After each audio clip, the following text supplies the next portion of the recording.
Right, we are live. Hey guys, how's it going? Welcome back to the Kiwi Lads channel. We are back for the final match of international rugby in 2025. This one, the Welsh hosting the South Africans at the Principality Stadium. Now, this game has been talked about a lot, how different these sides are going to be looking. South Africa have stacked their team. We have seen a pretty handy Welsh side put together here as well, even with the Premiership players that they are missing. But overall, I hope it's a great game. It's been an interesting November international period with a lot of intenseness and a lot of, I guess, physicality and just some pretty incredible rugby along the way as well. But looking through at the starting lineup, first of all, for this Welsh team, they have got many changes compared to what we saw last week. The back three looks pretty different. No Lewis Rees-Zammit for this contest. Also no Tom Rogers after scoring the hat-trick up against New Zealand. Instead, Rio Dyer, Ellis Mee, and Blair Murray. He will once again keep a spot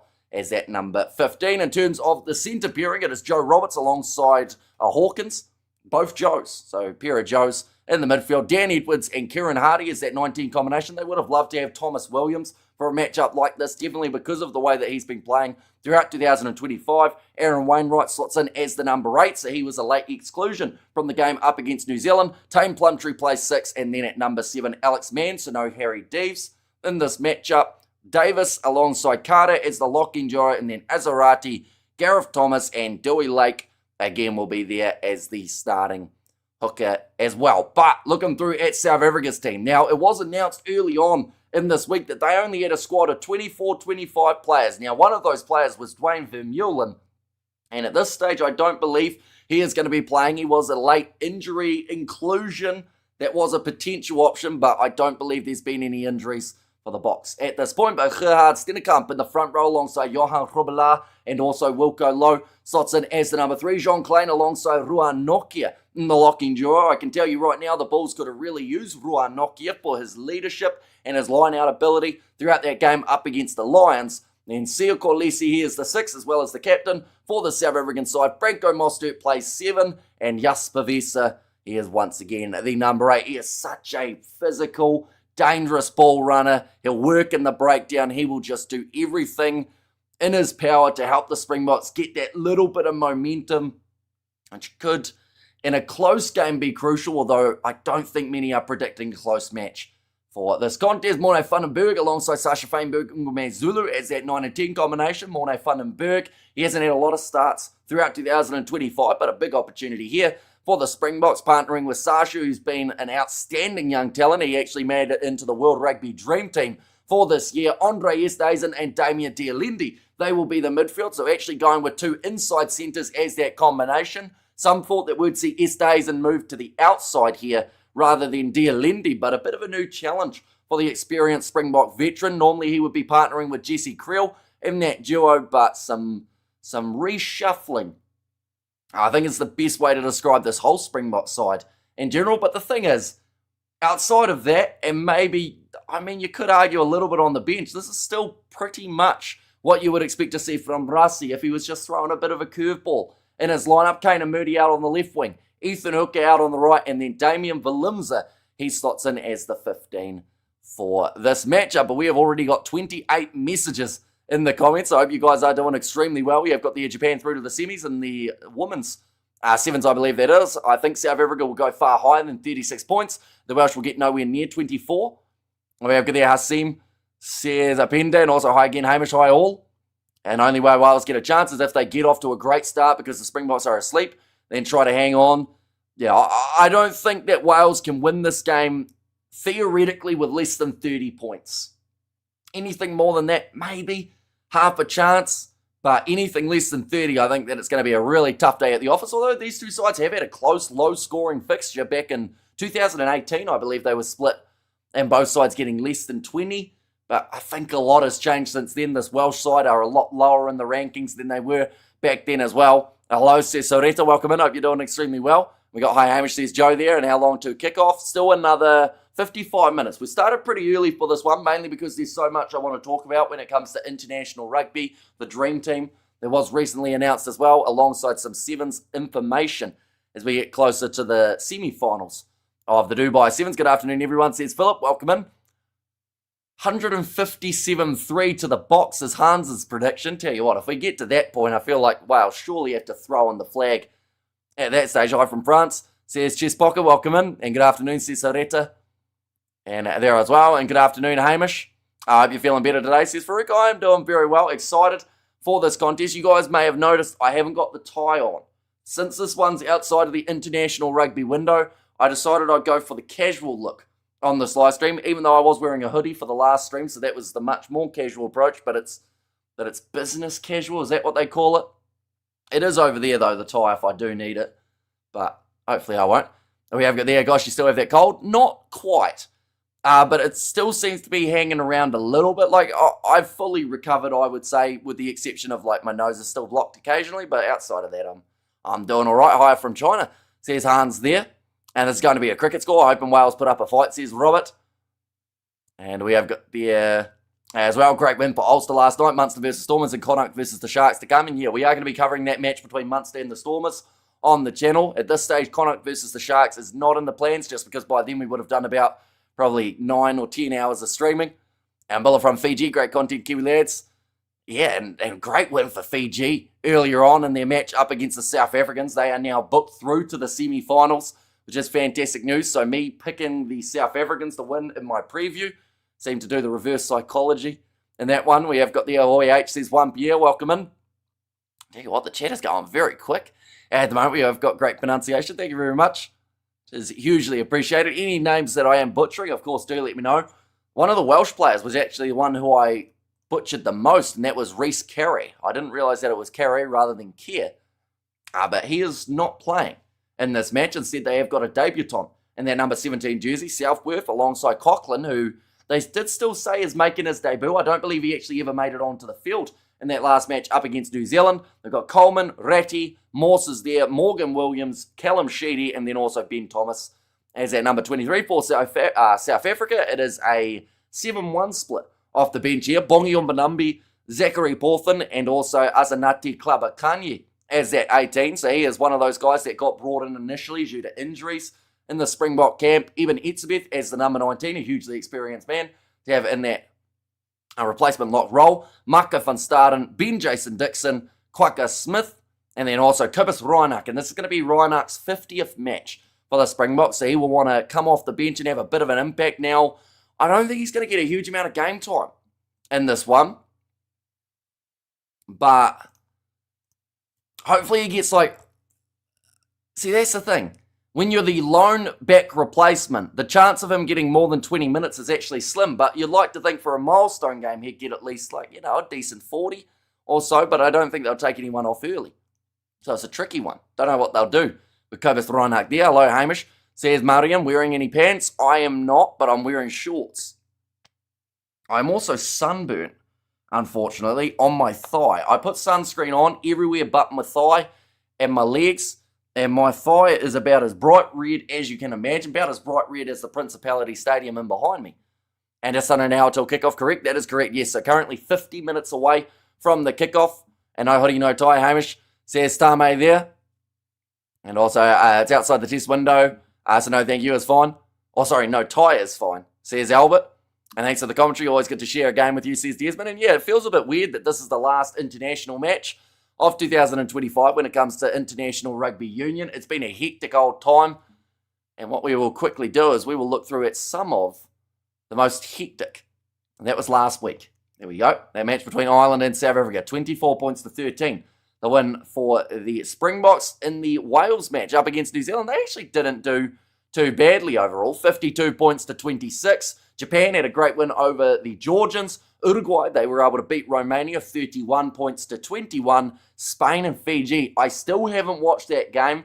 It's in my watch later section, and I'm definitely going to have to watch it at some point. Just because I feel like it was a bit of a back and forth type of contest. Portugal getting a great win over the Canadians. And then from there, France also big win over Aussie.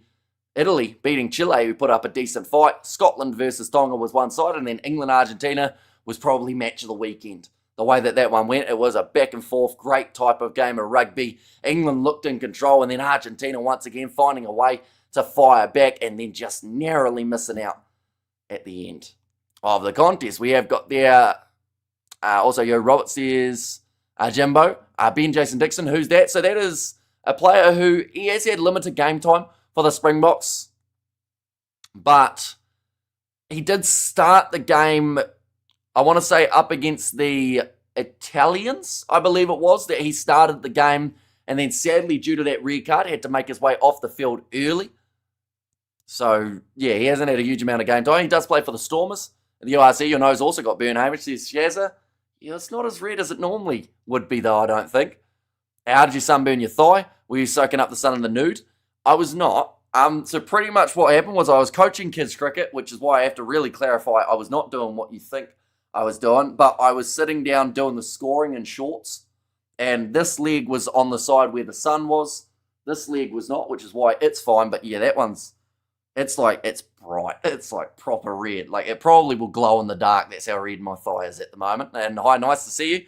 I hope you're well. Says, Early doing very well. I'm excited for this game. It's a very intriguing one because very different looking Springboks lineup per se, but at the same time, it's still a very stacked side. From Rusty, can you explain how the standby list works, Hamish?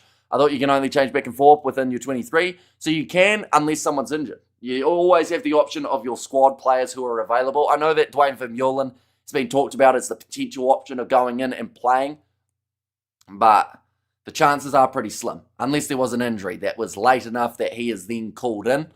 And how hot is it in New Zealand now? It was about 25 today. It was actually a relatively hot day, currently 14 degrees Celsius at 3:30 a.m. So, could be worse, I think. And in fact, I think compared to some locations, I mean, Dubai is absolutely scorching at the moment. We've seen that for the Sevens. At the moment, the side's really starting to struggle. Springbok backline today averages about 95 kgs per player, while the Welsh forward-pack averages roughly 120 kgs per player. Says Ruby. And 82-0 win to South Africa. That's brutal. I mean, I did go pretty harsh against the Welsh, and I ended up going with 64-12, which I hope I'm wrong. Like I said, I want it to be a lot closer. I watch them from Namibia.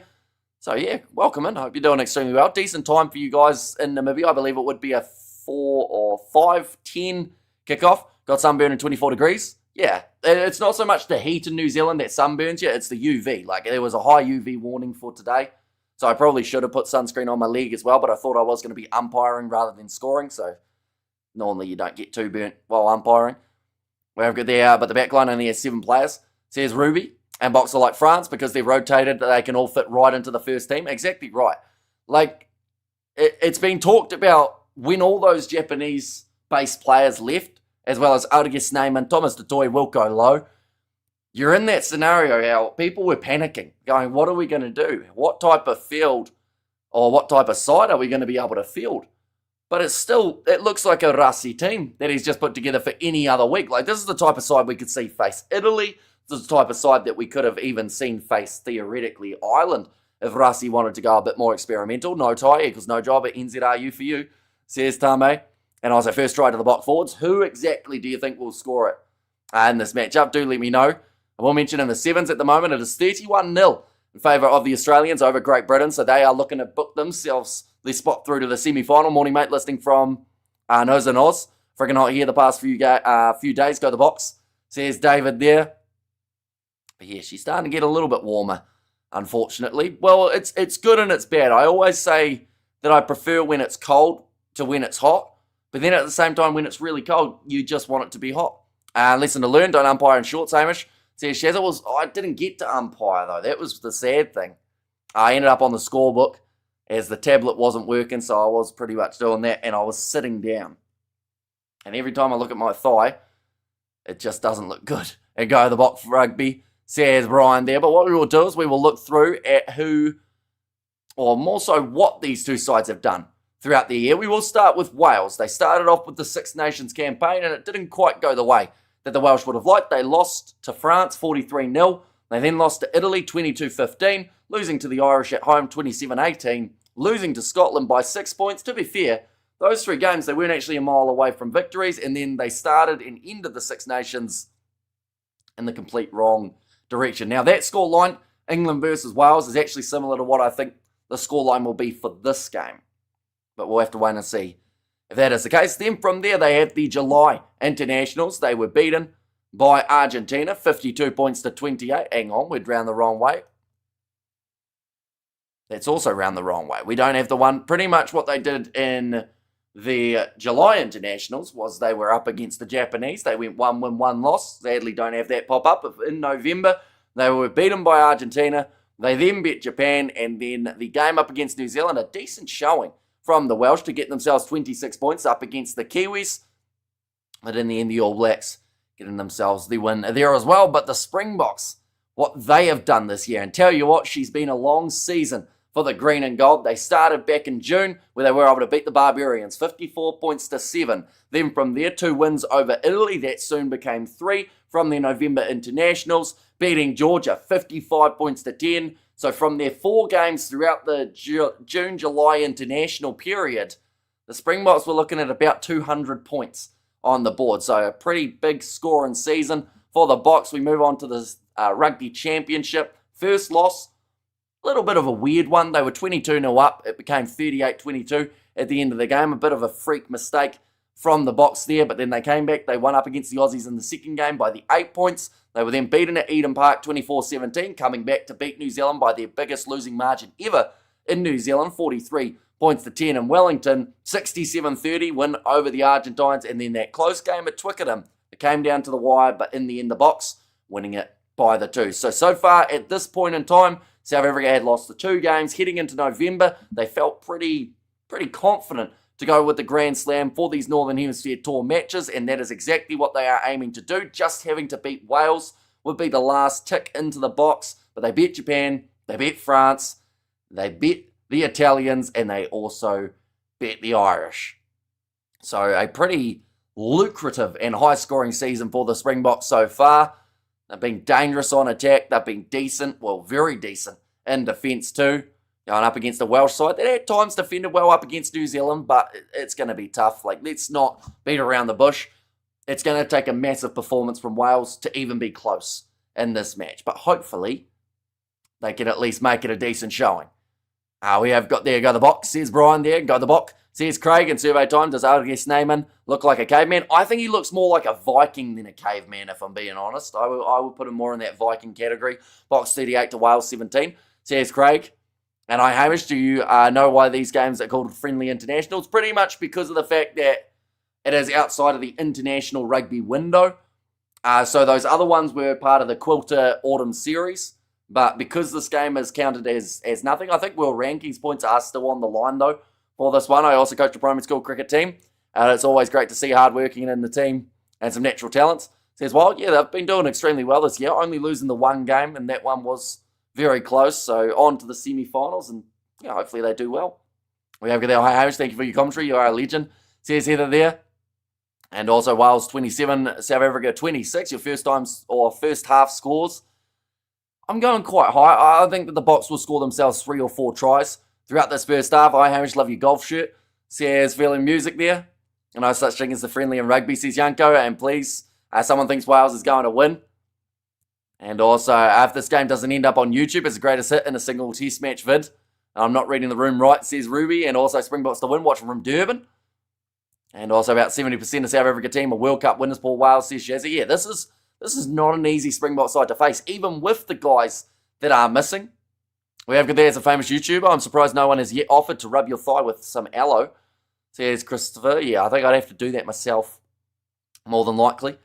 Why do we have URC and Union playing in one window? Says Gatsanel. Because of this match being pretty much pre-scheduled, like, the games don't hugely overlap with the URC, but it is just down to the fact that this game was taking place a little bit later. Tell you what, Aussie are scoring a lot of points in the 7s at the moment, ladies and gents. And Hamish going with the cool casual look today. I make that 55 donut. Says Jasmine there too. Tell you what, the chat is going at 1,000 miles an hour. Put 1,000 on Wales, says Serenity. I get the South African front rows of Big Oaks. I'm calling them Wales, it's a bit rude. Says Yanko, and hi, Hamish watching from Mauritius. And go the Bok in 21-21. It's a prediction there, and a proper test match without flashcards. Will be a nice way to end the year. A nice shirt you get there from Hallenstein's. No, I think it was from Farmers, maybe, ages ago. I did get it for a wedding initially. Just watching warm-up with TNT Pity Bigger in other ones, giving Wales an easy ride. They're smelling money, shame, says Phil. And can we see, sadly, due to licensing, any match footage or audio would get us taken straight off YouTube. A little bit similar to what we have for the Sevens as well as that URC, but we are going to be doing the play-by-play for this contest. So I will mention we're actually less than 40 minutes away from the start of the match. It is going to go extremely quick. Once this game is underway, it is going to be an absolutely hectic one. A victory for the Springboks, that's a certain, says Clifford there. Yeah, I would be thoroughly surprised if the Boks don't walk away with a victory here. I like being pleasantly surprised, but I just don't see it happening other than a Bok win. And for me, if the Springboks don't get 50, I actually talked about it on my preview. If the Boks don't get 50, I think Wales would almost consider that a little mini win. Ideally, you don't want to be conceding 50 points. But if they can stop this world champ side, how many sides have they already scored 50 against throughout this year? We're going to look through it again. So they were able to score 50 up against the Barbarians. They scored 50 up against Georgia. They scored in the 40s up against the Italians in both of those matches. They scored 50 up against the Argentines, scored 40 up against New Zealand, and then in these November internationals scored more than 50 up against the Japanese. So most of the sides that are around that same ranking as Wales, we've got to remember, Japan just played Wales, and they had a last-minute thriller. So, in terms of that margin, it could be, 40 points is probably expected. In fact, I'm going to have a quick look on the TAB and see exactly what they say that the winning margin will be for South Africa. I know that Wales are considered as the $26 underdogs before this match even gets underway, which is it's absolutely huge in terms of those odds. So, yep, actually around that 40-point margin is what South Africa are expected to win by in this matchup. We have there. I don't think the Boks ever intentionally go for big point scores. They just let them come organically. So my guess is for this one is 56-10 with most tries scored in the second half and Boks by 25. And also let's hope that the Boks don't coast. Yeah, it would be ideal if they keep on going for it throughout this full 80 minutes. It's the same as the shirt button. Or it's the same as your shirt button is not in order, is your collar off. It's a shame as your shirt button is not in order. What do you mean not in order? It's in this one's done up. I'm not sure what you mean, Juan. We have there you start a GoFundMe so you can buy all the exclusive rights to all the rugby matches. That would be an expensive GoFundMe. We'd have to make millions of dollars to be able to afford that. And also I'd have to go to a random country that doesn't have rights because at the moment New Zealand have a broadcast restriction just to Sky. Here, Hamish, thanks for your amazing commentary. Says Clifford, no worries at all. And we have got there, score please someone, Bulls versus Lions was too busy. Stay tuned. So in the end, the Lions won that game 43-33. So a bit of a comeback from the Bulls, but not quite enough. They do get one bonus point from that matchup. Never slapped 50 on us, Matt. Or never slapped 50 on us, mate. But I'm sure if New Zealand... but I'm not sure if New Zealand have put it on South Africa. They have got South Africa once with the 50, I think. But yeah, New Zealand's biggest losing margin coming this year on New Zealand soil to the South Africans. And we have got there, what about some merchandise, like a Hamish tie, says Tame. I'm not sure who makes ties around here. I'll have to get in some talks. But I don't think many of you guys would actually want my face on a tie. Maybe a Kiwi Lads logo, but not my face, surely. Afternoon, Hamish. There'll be a hiding. We have lost 13 players, and that's from a bad team. My son got a call last night, says Fleshin. And also, how weak is this Wales team? I actually, in my preview, I said this Welsh team doesn't look as bad as I thought it would. Like it's been mentioned, they're missing a lot of players. But I still think it's a decent developmental side. But the problem is, can you afford to have a developmental side up against the world champs? The answer to that is probably no. And hi, Hamish, says Carol there. Welcome in. Hope you're doing extremely well. And I'm for a nice flowing game of rugby with lots of points. For the Boks, of course, says Eben. And yeah, they have scored heaps throughout this year already. They have been an outstanding unit of a team. But I do want to know your guys' opinion. The World Rugby Team of the Year, the Dream Team, was recently announced. Now, I want to know, who do you guys think should have been in that side? I will read them off for you.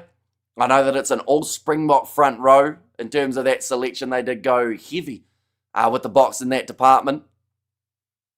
Am I going to be able to find it, or is it hiding? Looks like it might be hiding. 1 second, we'll go like this. go like this as well. But I know that 6 Springboks made it into the side. Team of the year. I cannot type. Team of. No, that's not the. There we go. We have got there. Remember, this is experimental team. Box by 25. And also your shirt is missing a button. Made you look. Says Pender there. And also we have got there back in about 80 minutes time. Says Kasparis. And also how are things in little South Africa. Says Tame. Yes, give me that shirt, please. I wear in South Africa with pride. Says Clint D. If we send tie designs ideas to your Discord, we make a video to review them. I don't know if we get enough submissions, but I mean, if you want to chuck anything in that Discord, absolutely go for it. So the dream team that was announced, ladies and gentlemen, for World Rugby. They went Oxenshire, Malcolm Marks, Thomas Detoy as the front row. I don't think there's a huge amount of debate there. Maybe Wilco Lowe as the number 3 rather than Detoy just for minutes played, but overall Detoy still having a very good season as the number 3. Maro Itoje and Tyke Byrne were the locking duo. So one Englishman, one Irishman in that department. Peter Detoy as the 6. Tom Curry as the 7. And Harry Wilson got the number 8. Cam Roygaard and Sasha Fainberg Zulu as that 9 and 10 combination. Louis Bielbiare out on the left. Len Iketel and Hugh Jones in the midfield. So the lone Scotsman as the number 13. Cheslin Colby and Will Jordan as the 15. So that was their World Rugby Dream Team of the Year. Give it that shit in South Africa. Now that's gangster, says Serenity there. Vic and Vern on the chat agree with me that the Springboks will win the series 3-1. Says Mornay and developmental side against the Box B team and the second best team in the world. Says Fleshin. And that Dream Team could not beat the other team. Or could not beat the other team that the Box would put on the field. Says Home Business. I was slightly considering doing a video of my dream team per se outside of the players they've selected. So as in like the next best 15. But I also wanted to do a bench, but I didn't end up recording it. So if that is something you guys want to see, let me know. I'll try and get it done in the next few days. Game ending at 46-7 in favour of the South Africans from Hilton there. So a decent kind of score. And I feel like you're probably not a mile off there. Maybe Wales can get themselves a couple tries, although the Box defence has been very strong. Hugh Jones, what a joke. Says Alumi there. Although, to be fair, he's had a decent season. So who would you go with at 13? Alumi out of curiosity. I do not get a score option page or such. So let's just go. Says Original Venom. And also we have got there, if you bet on Wales and they win by accident, you make money. And Box of the Chance says Zorro. And Wales says Bike. And there too. We've currently got cricket highlights here in New Zealand, but this game is only sitting less than 30 minutes away from kicking off, ladies and gentlemen. Anyone who is new to the channel, of course, be sure to leave a like and subscribe. I would have given a shout to Nokia at 5 and Damien Valimza at 15. Says Evan. Yeah, see, the only thing with Valimza, I would say, is possibly the lack of minutes that he has played compared to Will Jordan in that 15 jersey. And I do think that's where Rassi, once again, for any sort of player of the year or team of the year situation, because of the rotation that the Box have, that actually hurts them a little bit for selection-wise. You know, you look at someone like a Jesse Creel or a Kanan Moody, how they only played really half a season, whereas some of those other guys in other teams have played almost double their minutes. So that's where it gets a bit more tricky as well. I predict an absolute battering. Says Jimbo there, and everything is possible in rugby, says Miami Rocker. And no one can out-sing the Welsh. Yeah, it's always awesome listening to that national anthem at the Principality Stadium. Yeah, that's where I agree, says Eben. But yeah, a couple of those guys definitely do feature in the next best 15 that I did put together. Is that how you pronounce Ngome Zulu? Because I actually don't know. I'm not 100% sure either. I think I get that part of it better than his first part of his last name. I always get made fun of for saying Feinberg. Rather than what it is. I don't actually know. I don't know if it's Fenberg. I don't know if it's... Yeah, I don't know what it would be. I have a feeling this game is going to be physical, says Ruby. I think so. I think that both of these sides will go out there with a point to prove. Wales have heard that they are considered as massive underdogs and have no shot in this game, so they'll want to go out there and really make a statement up against this side and the Springboks side. You know, some of those fringe players, the likes of a Morne van den Berg, a Jean Klein, Johan Grobbelaar, they all want to try and make a bit more of a statement and say to Rassi, look, we're ready to go for next year and the years after that. Awards are great, but South African rugby culture is about team and country. and all the players that bought into that, says Paul Roy. Yeah, although they were very happy that Malcolm Marx got himself the Player of the Year, of course. I did see that video, which was pretty awesome. I think that's from Nico is We World Champs. I want to say that is, rather than We Word Camp. Word Camp kind of sounds like you're going there and you're kind of doing crosswords and whatnot. I can't imagine anything worse. We have got there Japan won South Africa years ago. Says Miami Rocker. And also greatest hits rugby game of 2025 loading.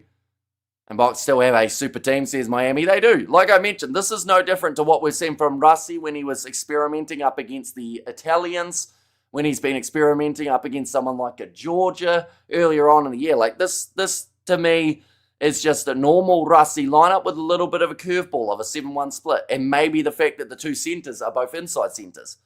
Outside of that, though, like it's a Springbok team that will be good enough to beat probably at least 85-90% of the teams around the world. I'll be coming around the corner, Malcolm Marx. Says Nick, and big news for New Zealand is that Beauden Barrett's grandson is retiring. How old's Beauden Barrett's grandson? He's going to be only about, well, if Beauden Barrett had a grandson, his grandson would be like 6 months old. Malcolm Marx earned it. Says Shazza. And also Tom Wright was tracking to get that 15 spot. Will was mid at the back for the ABs. Says Alami there. Yeah, Tom Wright injured at just the worst possible time. Unfortunately, 4 World Cups, huge representation in the Dream Team. Our Player of the Year in South Africa still call themselves victims. Says Bastian. And also, what after this game? New commentary is addictive. So now after this match, we've actually got another game of the URC. Munster versus the Stormers. So we'll get to see more rugby action. And that will be a little bit of a rematch in the club sense of the Ireland versus South Africa matchup. If you're an engineer, you account loss of production for every 1 point of offset against gold standard. Here's Yandre. And also, we have that South Africa is terrible, just trolling, excellent team, says Beer. What has been your favourite game for the Box this year, Hamish, says Stephanie.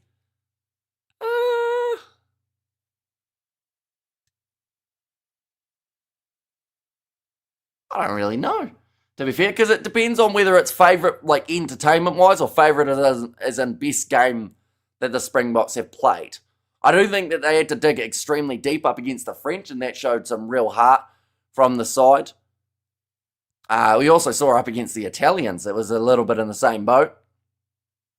And we have got there, so don't you all go away, 40th birthday party being celebrated here, says Bruce.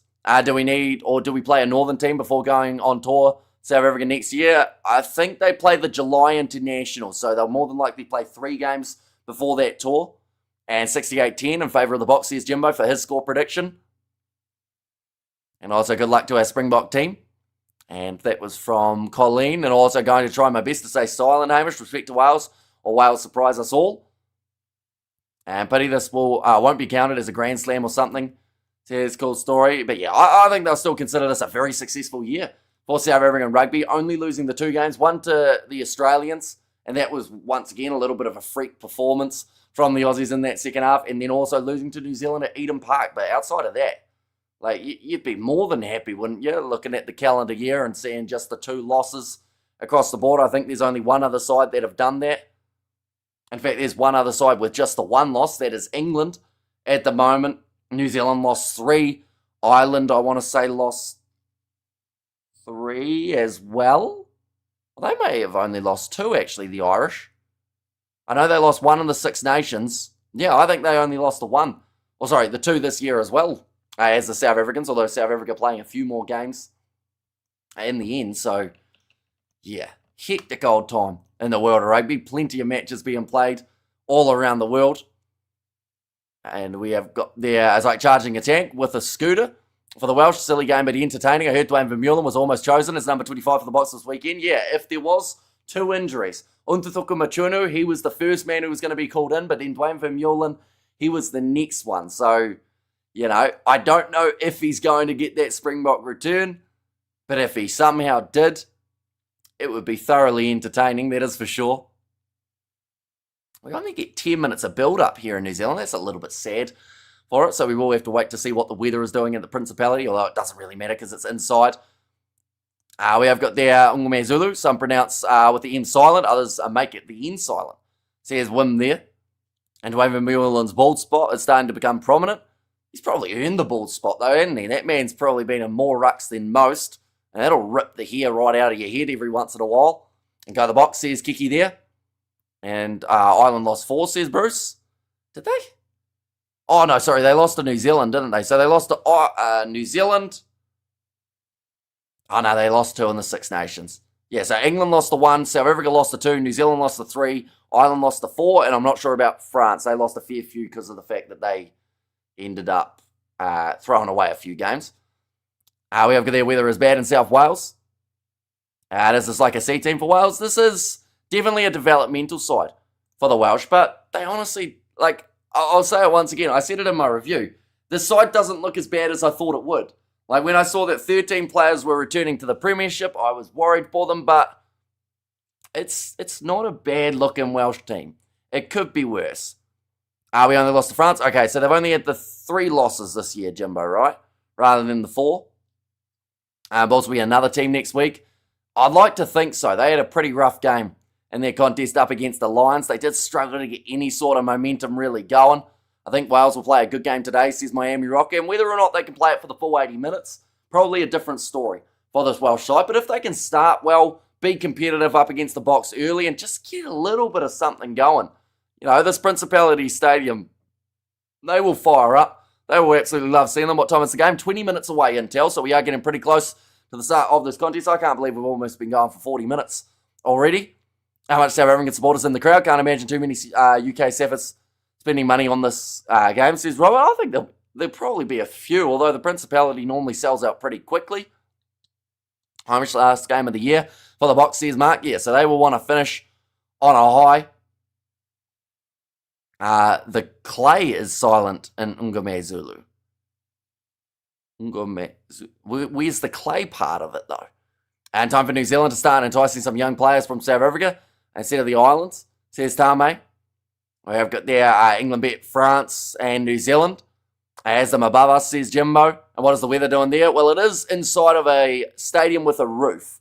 But I think it's relatively chilly in Wales at the moment. I'll have a quick look at the... Where did I put my phone? Oh, it's in my pocket. Never mind. How did I feel around my whole pocket and not find this big thing sitting in it? In terms of the Cardiff weather at the moment, 1 second, we'll get it up. Cardiff, what we got? Cardiff and Wales, it is currently 8 degrees Celsius, feels like 4 degrees, so it's pretty chilly.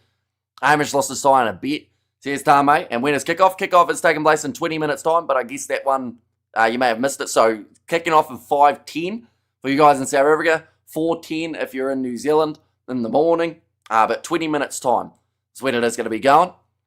We have the box up full flight, gold standard, then you should count the differential 1 to 3.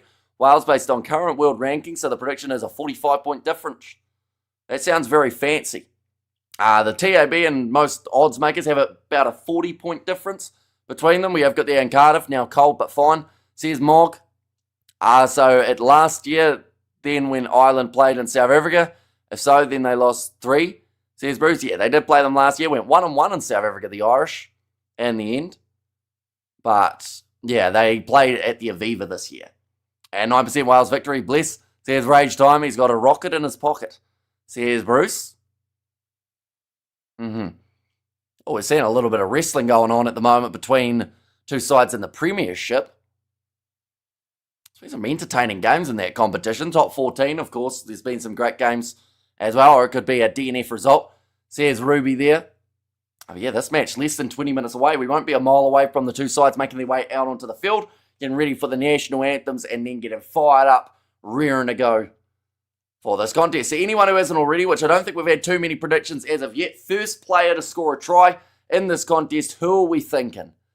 For me, it seems so easy to pick a Bok back, to be honest, like an Andre Esterhazen or someone along those lines. I also just get the feeling like we're going to see a forward score, though, early on in this contest. Who is kicking for South Africa again? It will be Sasha Feinberg Zulu for this matchup. I think Wales will get at least 2 tries. Says Jeff, it would be good to see them score at least a couple Bok by 50 says, Philip, Ethan Hooker for the first try score. I reckon playing for Mullen should give a decent amount of himself, or could give a decent amount of himself. I also think Ma'anonu could teach the current ABs a few lessons. Says Paul, first try to Hooker. It's his time to shine. And recently bringing up his first Springbok try, Ethan Hooker, so perhaps another one just around the corner. Zebre 14, Cardiff 22. Says Jimbo. And also their Bok by 50 prediction there. If South Africa wins, then will you eat your most fancy pudding? I don't know what my most fancy pudding would be. I don't actually know if I have a most fancy pudding. I don't think I've got any pudding of any sort. I might find an ice cream, but it might be quite old. So I don't know if that's a good idea to have. But yeah, we'll see what happens. We have got there 69-0. That would be a bold statement. I don't want to see Wales end on 0 here, though.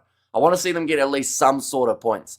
I'm still not giving Andre a game, which I agree with. Well, he's injured at the moment. He's got a calf injury. He did go back to the Bulls and was going to be playing for them, but unfortunately suffering that calf injury in the midweek, which meant that he wasn't available for the weekend. Eat your tie, says Philip.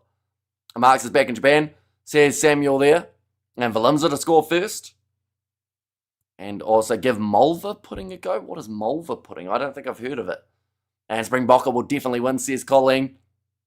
And then too, yeah, there is a lot of confidence about the Springbok side at the moment, as there should be. They have had a very strong November international period so far at the moment, sitting 4 wins from 4. First win over the Japanese, then they were able to beat France in that next match. That was actually a really good win for South Africa as well, winning it by 15 points up against the side that did seem like they were going to be relatively tricky to be able to get past. Then from there, beating the Italians in that contest, 32 points to 14, and then 24 points to 13. That match up against the Irish, it feels like it was longer than a week ago that game took place, but the tactics by the Springboks, by the end of the game, it just seemed to be they weren't really fussed about scoring tries. They were making a statement in the scrums, and we may see that same statement made here today. They've got 3 strong men in the front row of Gerhard Stendekamp, Johan Grubelaar and Wilco Low, and then off of the bench, still just as strong with Zachary Porthen, Bongyom Banambi, and then also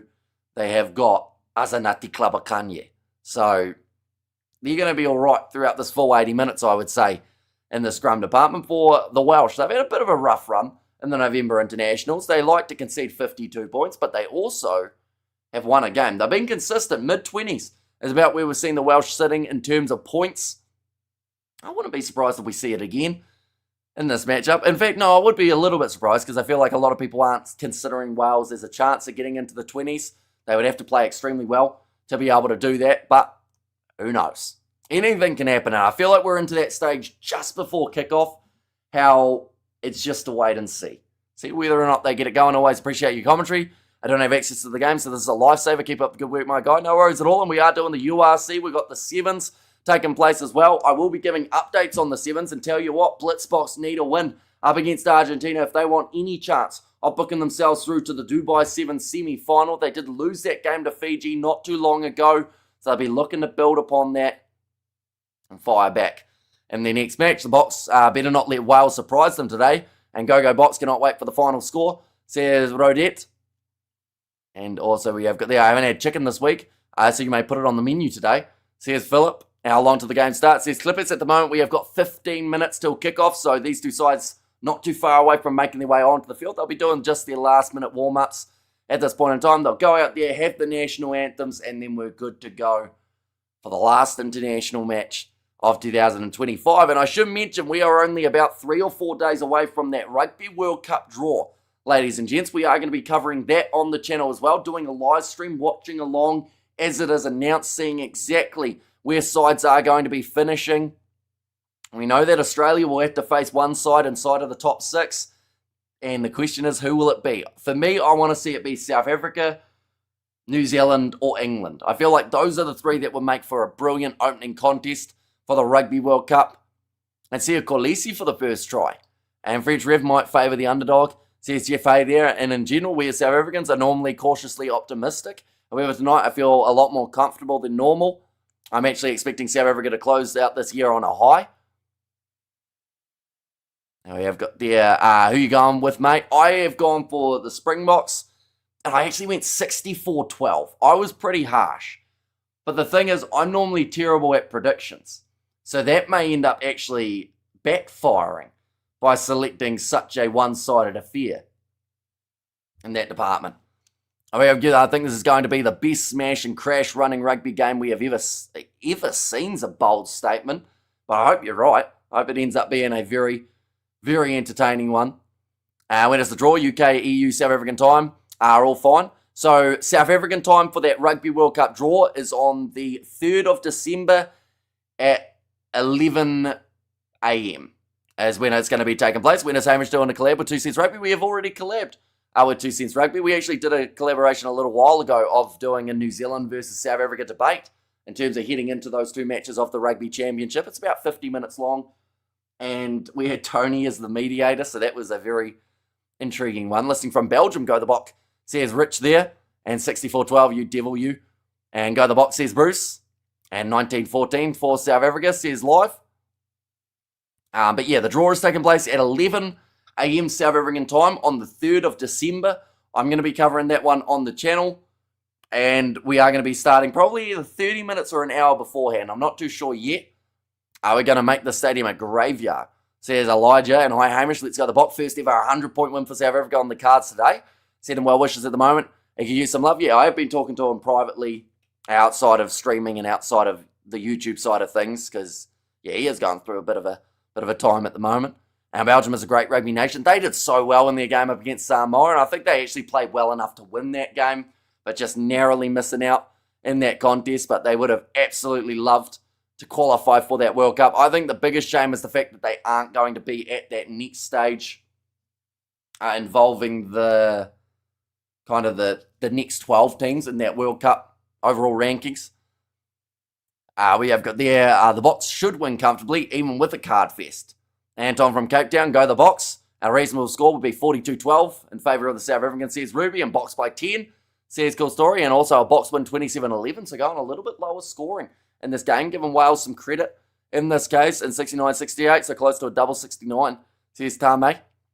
And the bottom squad, it's a huge bench in this game for the Boks, a 7-1 split in this contest, as you can see there. Bongio Manambi, Zachary Porthin, and Klabakanye as at number 18. Evan Etzebeth. I mean, if this bench wasn't already strong enough, to have a guy with that kind of experience making his way off as well is absolutely huge. Maka van Staden, Ben Jason Dixon, Kwaka Smith, and then also Kobus Reinhardt bringing up his 50th test match. He will be doing it off the bench in this contest up against the Welsh, and I just hope he gets a decent amount of game time. There is a chance that he gets only limited numbers, and maybe they go a little bit lighter in terms of the amount of minutes that he does get.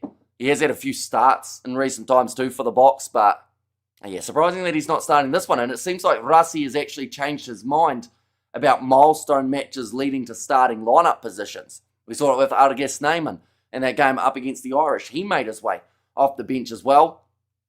So I do think it's slightly a changing of the decisions from Rassi at this point in time. We miss Trevor Nakania and Ox. Yeah, it's going to be so good seeing Ox Nashare once he comes back. Of course, getting himself nominated for World Rugby Player of the Year, getting in that World Rugby Dream Team as well. How's it, Hamish? Hope you're well, champ. Enjoy the game, says Baito. Same to you. And nice to see the military band for the anthems. Let's hope it catches on in other countries, says Seven. Yeah, I mean, the Principality Stadium, hearing the national anthem is good enough as it is, but to have a band playing it is just absolutely incredible. 3-0 to South Africa. If this game is 3-0, I'm going to be very sad. Not because of the fact that South Africa win, but more so because of the fact that that would be quite a shame. And we don't see a whole heap of tries scored.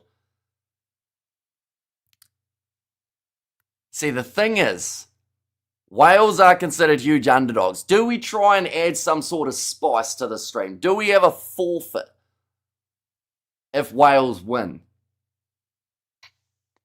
Should we do it? I don't know. Last forfeit I had to get a buzz cut. It still hasn't grown back. I got off the bench last night. Scored a great individual try. And Andre the Hulk Easthuizen is about to have some fun bumping people off. He's just a battering ram, isn't he? And the fact that they have played him as the 12 rather than the 13 means that he will end up getting a little bit more of the ball as well. So he will be fired up just looking to get as many metres as he possibly can. Condolences to 2 Cents Rugby with the loss of his dad. Box please honour him and his family in this difficult time. I agree. When you and the two of you collaborate on a podcast, we have actually done stuff before. He's been on the channel, I believe, 3 times now. We've actually got a video on the channel with me and him having a little bit of a longer form chat with Tony as well. This is The Real Game. We are going to be covering The Real Game on the channel. We won't be able to show it, though, due to match footage and audio being copyrighted. Any match footage would get you taken straight down. Sia Kolisi singing in the tunnel again. I always feel bad for him because no one joins in when he's singing his songs. I guess if Wales need, when you need to shave everything, Hamish, smooth like an egg, says Christopher. And the Box will lose tonight, and Springboks is the best, says Jan. And also, we have got there go to B 30 plus. To the Box, question: if you were walking home late at night and an Artigas name and lookalike was walking towards you, would you switch to the other side, says Tame? Depends on how much he looked like Andre Esterhuizen. Or sorry, not Andre Esterhuizen, Artigas name. And if it looked exactly like him, I'd probably ask for a photo. And, I'll probably get beaten up, but it'll be all right.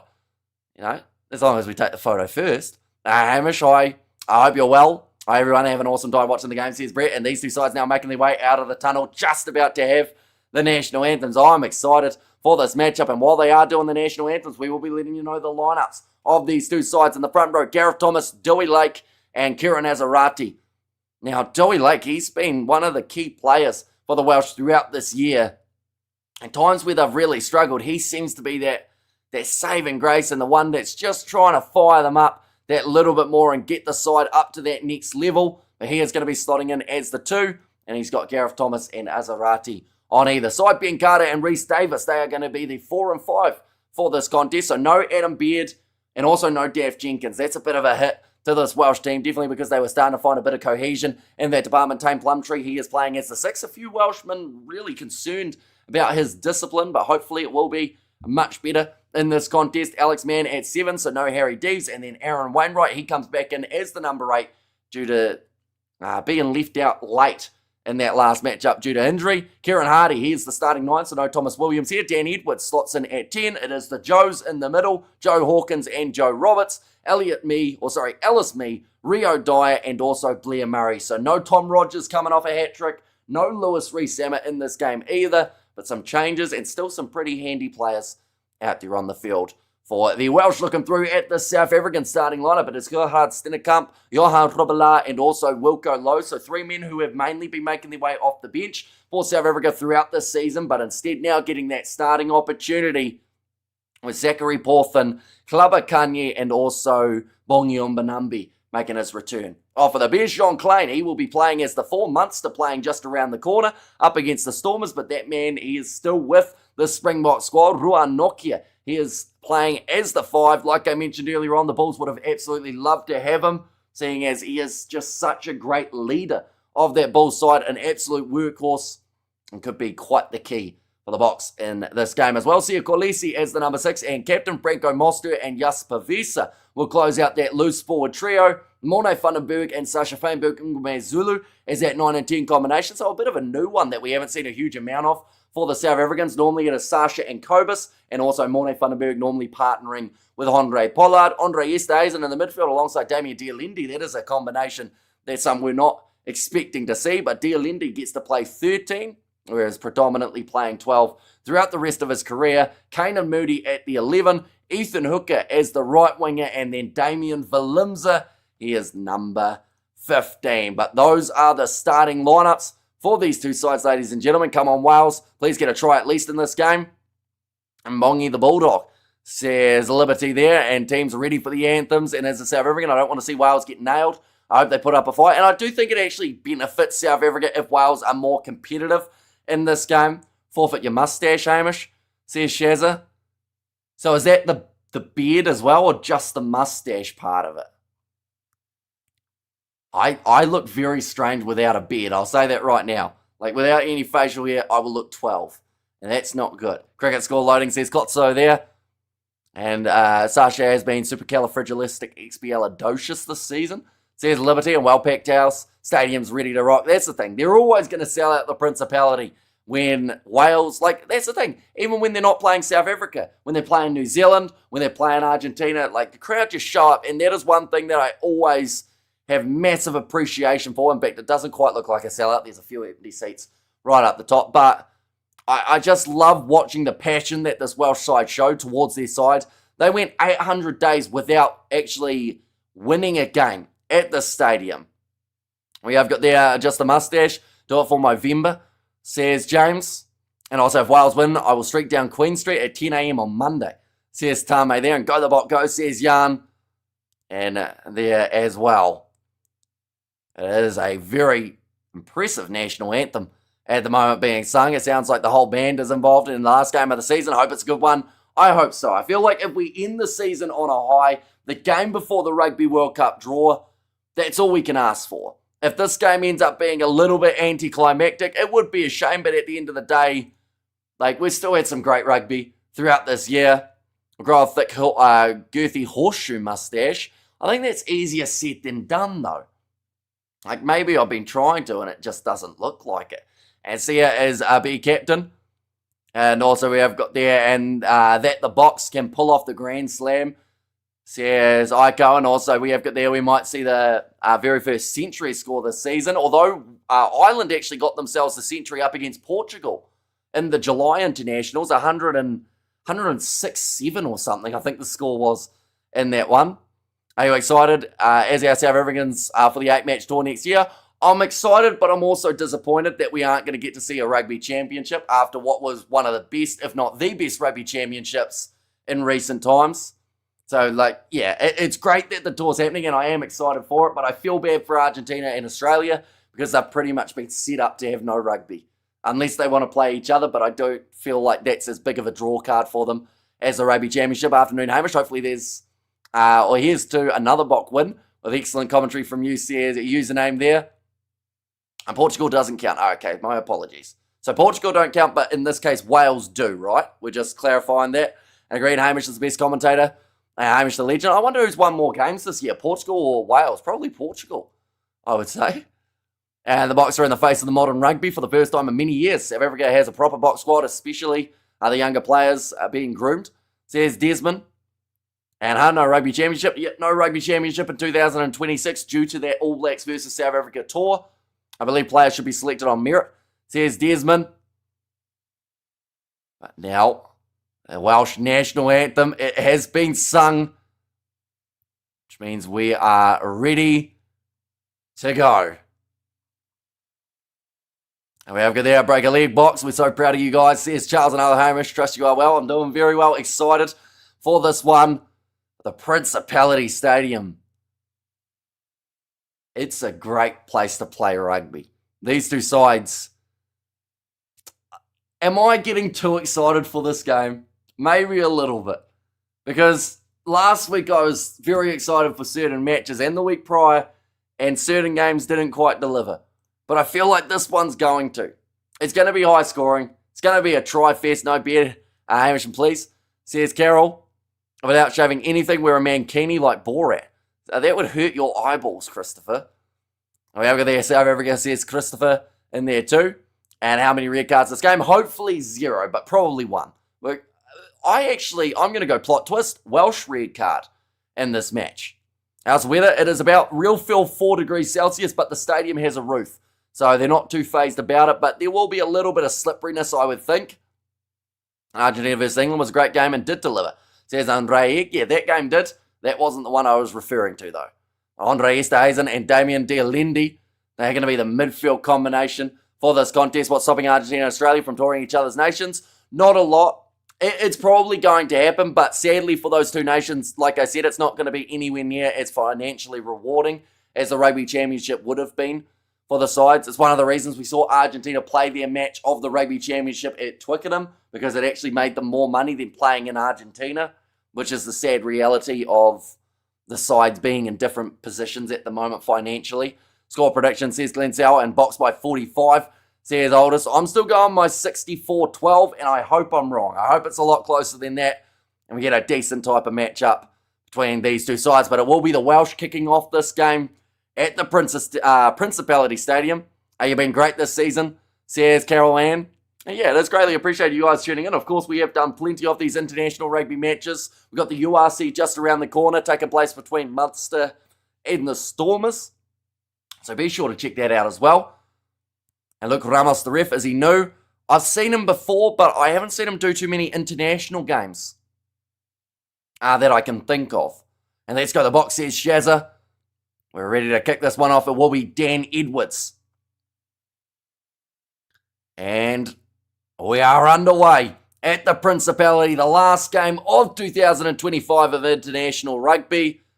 And it's nicely taken by Jasper Vesa. South Africa wearing the alternative strip in this contest, the green shorts, the white top. Our French ref, I believe so, yes. And see, here's a great captain, says Desmond, and go the Stormers, says Rob. That one's going to be kicked high by the box, bounces back into the hands of Ruan Noki, who claims it round the halfway line. It is the ref's first international game. I'll tell you what a game to have. It's your first international. Now Sasha playing halfback. On off to the right-hand side, finds Jean Klein. Now Damien Valimza looking for the kick in behind. That looked almost out on the full, but it must have just bounced in the field of play. Skids into touch, and already we're seeing a little bit of a territory game being played here by the box. We've got Go the Box from Philip. Thank you very much, mate. Greatly appreciated for your generosity yet again. At the moment, it's been every single weekend you have been donating.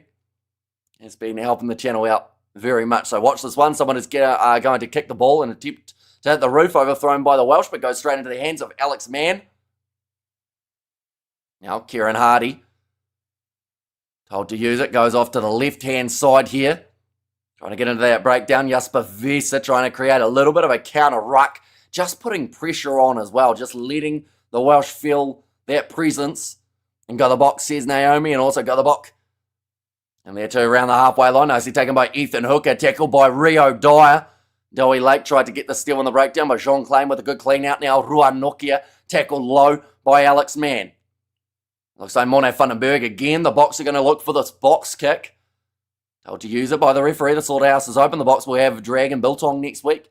Says Ben. Going up for it. Beautifully taken by Ethan Hooker. Showing exactly why he was nominated as a breakthrough player of the year. Sasha Faimugumazulu looking for the cross kick. Well claimed out wide by Alice Mee, who will kick this one way downfield for the Welsh. Almost got a 50-22.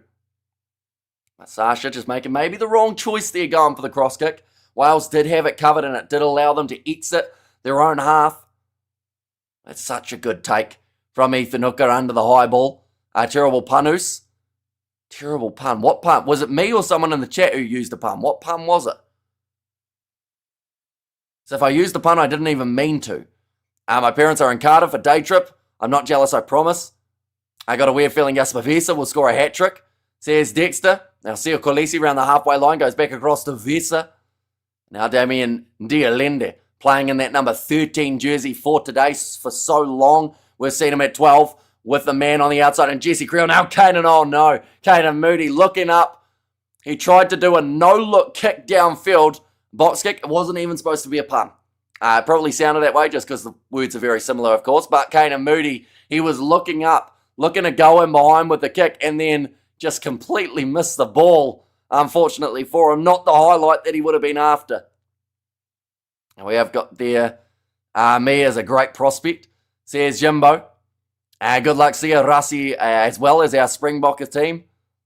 Score now, says Colleen. And Sasha played according to the team strategy, the instructions of the coaching staff, which I believe were communicated to the entire team.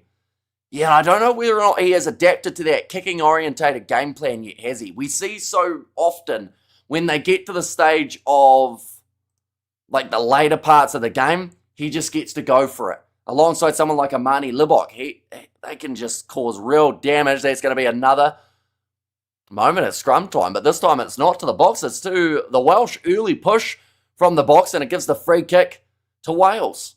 As a crowd big watching, very nice crowd for this matchup. Relatively close to full, I'd say about maybe 95%. Moody trying for the Bafana jersey. Alongside Sasha says so. And that one's going to be the free kick down the middle of the field. And Moody needs to keep that in hand. He's much bigger than me, and good job pronouncing all the South African last names, says Amaris. Thank you very much. It's a good clearing kick there from South Africa. Once again, another line-out opportunity for the Welsh. If we want a running fly half, we can just put Colby out there and go the Boca score, says Colleen. Now, Dowie Lake Throwing it in, nicely taken at the front for Kieran Azarati, tackled by Gerard Stennekamp as well as Morne van den Berg. Being told to use it again. Azarati goes across to Elliot Mee. Oh, in fact, no, sorry, that time it was Lake. And Elliot Mee's not playing, it's Alice Mee. I keep on getting my Welsh wingers confused. That one's going to be kicked high. Chasing after this time, Alice Mee looking to go up, slaps it back onto the side of the Welsh. Well picked up too in the middle of the field. Welsh in possession. Aaron Wainwright, big driving tackle from Jasper Vesa, and they'll go back for the knock on. Had a one-on-one with his much smaller opposition and decided to try a no-look kick. And Jesse underrated, says Zaffa there. And come to the box, says Brett, and hi everyone, says Ty Trini Queen. Welcome in. Been an interesting start to this contest. 5.5 minutes down, and it's still 0-all. I feel like by now some people actually would have anticipated a box try. It has not happened. And Visa, your beast, in there as well. And Itai says Philip. Yeah, Visa, he's always going to bring that physicality every single time he takes to the field. Pack weights, 936 kgs for South Africa in this contest, 895 kgs for the Welsh. And great commentary, Ernest in Cape Town. Thank you very much, Ernest. Big push from the Bok Pack, huge push, and they get the penalty advantage. I think giving away the free kick just fired up this Bok team, and that is a huge shove at scrum time. South Africa close to the offside rule, and Jesse could be underrated, but all the players in the pool get game time, and Rassi always preserves his best players for the big games. Says Esmond, and hi everyone, says Kip, welcome in, and here we go, says Alami, yeah, probably more of the same of what we saw last week.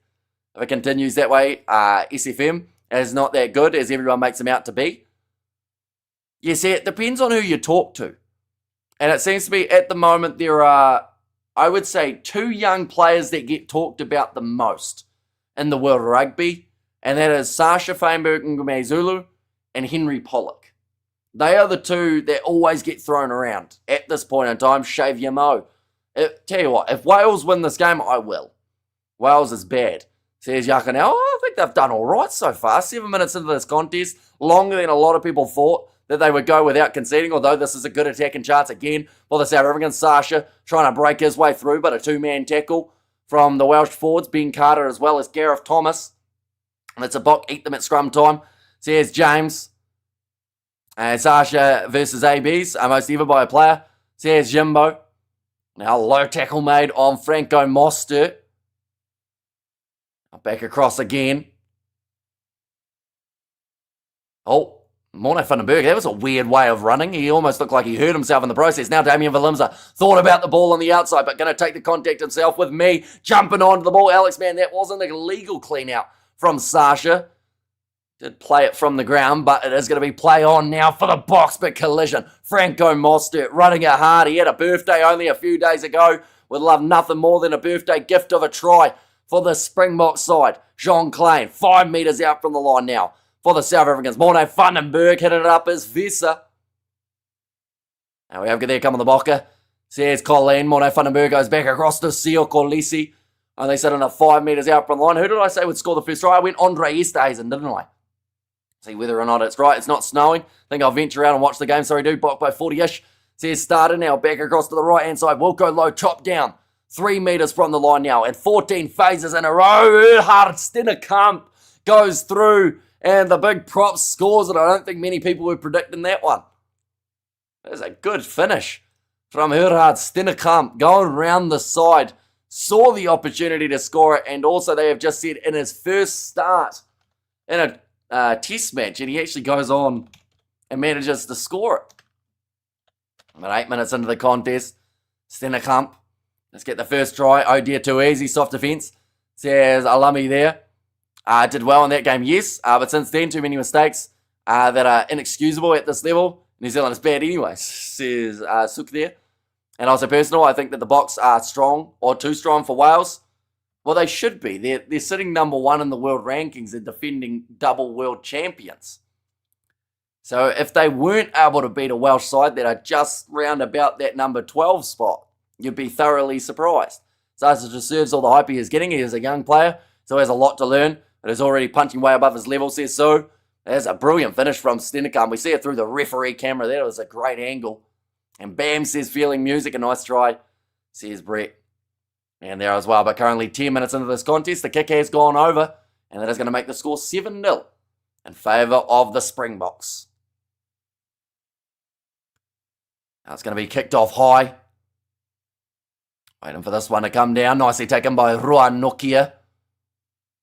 I expect more of the same from South Africa now to just try and up that tempo that little bit more. Find those gaps in the defence. Hi Clint, how you doing? See, here's Philip. That one's going to be kicked high. Ethan Hooker chasing after it. Nicely slapped back by the Welsh. Managed to get this ball back. Thinking about a 50-22 kick perhaps. Oh no, it looks like they may actually run this one. Yes, they do. Offload on the outside. And it goes in a touch off Alice Mee. They'll have the option of either the line out or the scrum, I believe, or maybe they'll just call it as a line out here. And Bokke score again. Springboks boys are our champions, says Colleen. 10.5 minutes through this fixture. Just feels like the type of game that's going to absolutely fly by. Hopefully not a lot of TMO involvement throughout this matchup as well would be absolutely ideal. A 56-0 score prediction from home business. That was what Scotland bet Tonga by, wasn't it? And just last week's game, nicely claimed by Nokia off the line out. Now Sia Kolesi hitting the ball up, tackled low by Dewey Lake. The captains colliding in the middle of the Principality Stadium. Now Morne Vandenberg going up high, chasing after this one's Kanan Moody. Doesn't quite make the ground. Nice take from Alice Mee. Can't get an offload away though as the Boks are relentless. Getting in there, making the tackles. Going to miss you next Saturday, Hamish. We're still going to be here. We're going to be here for the Sevens. We're going to be here for the URC. For the Champions Cup. Got plenty still coming on the channel. We are here each and every weekend. And also, we're here for the Rugby World Cup draw on the 3rd of December. We're going to be doing a watch-along live stream for that. So be sure, pop in for that one. That's the stadium looking pretty full for this match. It is fantastic to see such a great crowd for a game that is counted as not quite in the November internationals. That's a great steal on the breakdown from the Welsh, who will now kick this one down the field of play. Sasha claiming it at the back and looking to go for a kick of his own. Looking for a 50-22, can't quite get the angle. Now Blair Murray, he looks for a 50-22 of his own. There is space back there. Is it going to roll into touch? Willemse going to watch it. Is it just about... Oh, it just goes out by about half an inch.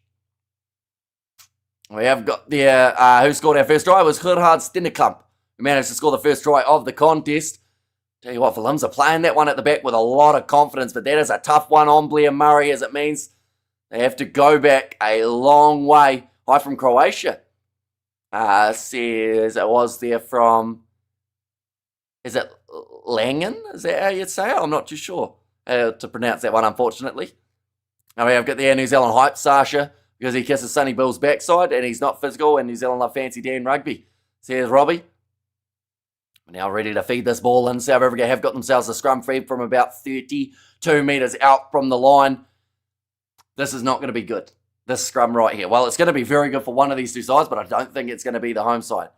La'a, hopefully I've said that correctly. Where do I watch it? Is available on Sky Sport here in New Zealand, DSTV in South Africa, Stan Sport in Australia, and a few other options. Who's the referee? It is... Oh, I've forgotten his name now, unfortunately. I was mentioned... Oh, Lana. Okay, now I get you. See, for me, it's just got the at, and then it's got it all as one word, so I wasn't sure where the cutoff was, but yeah, Lana does make a lot of sense. Now Sasha ball on the outside, goes to Damian Willemse, no-look pass out to Ethan Hooker. He will score another try. South Africa have the double, and they are on fire early on in this contest. Hooker gets his second international try, first phase off the back of the scrum. That's a very nice one. We have got there Ilana, and also we have got there Luke Ramos as a ref. Scoring tries, full fun like I mentioned. Currently 14 minutes in to this contest, and it's that big push again at scrum time. They did have the penalty advantage, so she could just go for it. And Leka Hooker says Evan there, and enjoy the game, says James. The no-look pass from Damian Willemse on his outside. Had Hooker waiting for it. It's another very solid try. And Hooker, who isn't a 2, says Nicola, although he now has 2 tries for the South Africans. Hooker going from strength to strength and making up for the slow 6 minutes now, and Hooker is a weapon, says Philip. I mean, I did a video, or I didn't do a video, but I've written out a lineup of players who, outside of World Rugby's 15, who I think would be in the next 15, and I think I'm going to maybe have to make a little change. Maybe Ethan Hooker has to sneak in there the season that he's had. I only score with hookers, says Robbie. I don't know whether to say that that's unfortunate or congratulations. And making up for a slow first 6 minutes, well, says Marius. And also as a Bok fan, I hope we don't get too cocky on and off the field, says Dexter. Our Welsh Gen didn't even attempt to tackle. Yeah, he seemed to go too high, and that's kicked out on the full from Dan Edwards. So it goes from bad to worse for the Welsh, as it now means that it will be a scrum on the halfway line for the South Africans. I've just got there, South Africa have won 19 of their last 20 tests in the Northern Hemisphere, including each of their last 13. So I believe the maths, if it does math correctly, last loss in the North would have actually been to Ireland in that Rugby World Cup in 2023.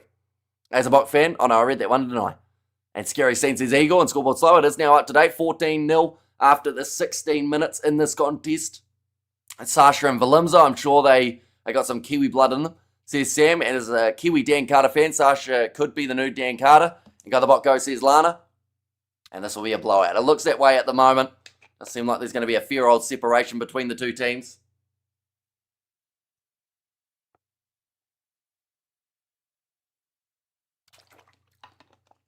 So then why haven't we been awarded the Six Nation Trophy? Serious question. Is that really a serious question, or are you taking the piss? Oh, yeah, I've got there, this game is not even close. Here's Rugby ready. And also we've got the well-played boys. And AB7's playing in white, says Jasmine. Oh, yeah, they've got their game coming up now up against... Who are they playing? They played the Aussies. They played Great Britain. Spain it is, isn't it? Oh, I'm starting to see a Wales win, says Tame there. Now scrum feed, 15 metres out from the line. Hello, Hamish and everyone, says Regan. A lot of conversation going on in the scrums at the moment between both front rows. Having a bit of a chat, but I do know exactly what they're going to try and do here. That is get that big push going. Oh, free kick to Wales. Early push from the South Africans. So getting that one slightly wrong. Of course, looking to assert that dominance at scrum time. And there's no Wales win. And by the way, 40 after the first half. And close game, Wales can still win it from here, says Cited. Just showing there, Gareth Thomas. And this is the box, says Sam. And no strike, says Jimbo. Oh, the great take. Oh, there's an ugly collision there. Damien Valimza falling downwards. I see a Wales win from the match. Oh, and that's another penalty on the way of South Africa. A show, bro. Sadly, I cannot. Any match footage or audio will get me taken straight off YouTube with a copyright strike, banned for 3 months, and potentially sued by World Rugby. And I feel like around Christmas time, the last thing you want to be doing is going through a court case. That just sounds like a lot of effort. Yeah, it was on the way down there, Damien Valimza made the big face, asking out to the referee for the penalty. He did get it, just not for the same thing as he was hoping for. That one's going to be kicked into touch, 40 metres out from the line. No set today. I have not got the tie on. I've got everything but the tie, though. But I thought I'd go for the more business casual approach, seeing as this game not theoretically in the November internationals. It's kind of outside of it. Valimza lucky not to get injured. And South Africa depth is deep. It's very deep. Like, Russie has a squad of about 55 or 60 players at the moment. There he could pick from. Here comes Sasha through a gap. Looks for the offload. Gets it to Kolisi. Showing a little bit of pace. The Springbok skipper. Now off to the left-hand side. Damien Dearlendi goes to Sasha. That's a knock-on from Franco Mostert, though. And we have got the... how is the 11 and 12 pairing doing? Or 11 and 12 or 12 and 13. At the moment, Estays and Dearlendi, we haven't seen a huge amount of them throughout the early stages of the match. Well, and I am about to sneeze, so I will very quickly mute.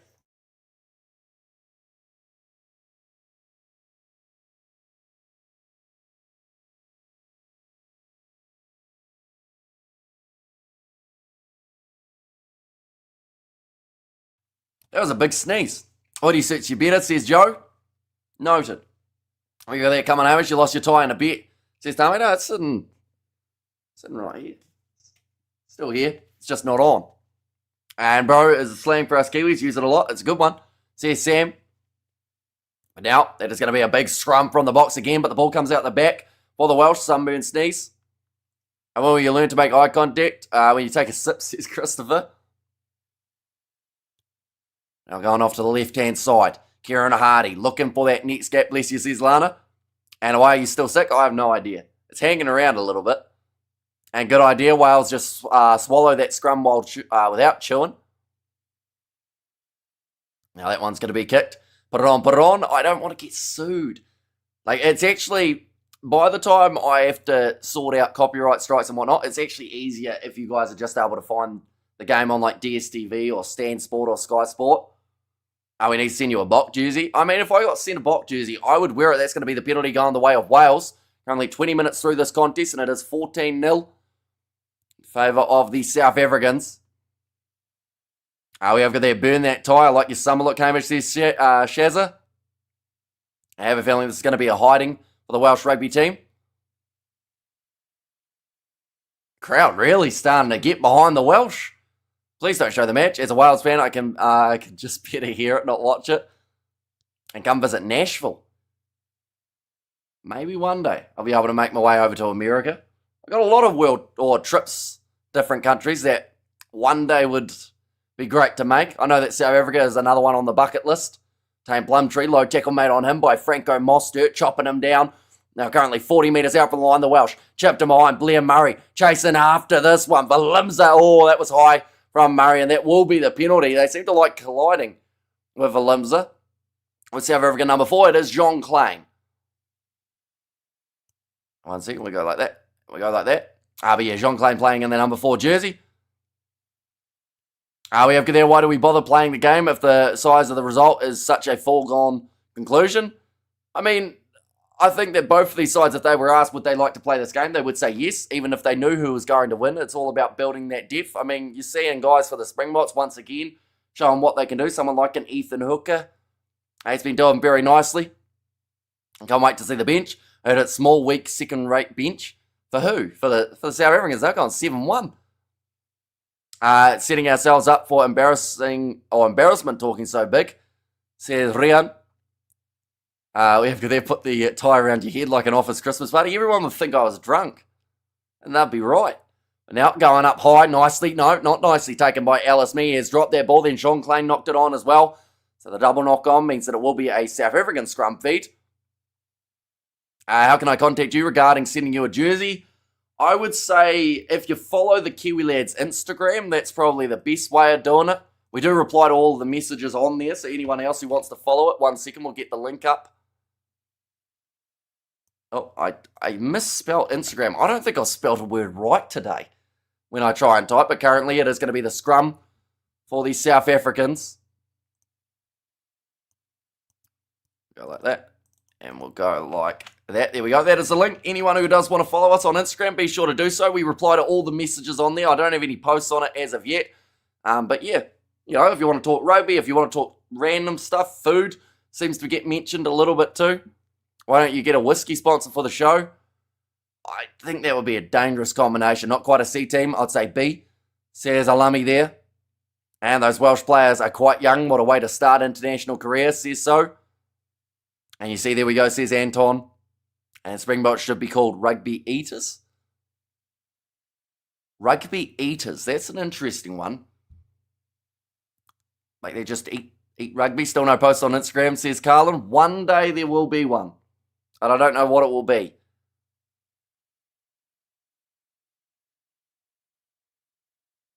Now another scrum feed. Trying not to lose my voice at the moment. It's trying to sneak away. I'll subscribe to the Instagram just for you. Says Phillips, I greatly appreciate it. Andre Esterhuizen, Sasha. The no-look pass on the outside bounces into the hands of Ethan Hooker, looking for the offload to Valimza, but it just bounces again. Running out of space, and he's driven into touch.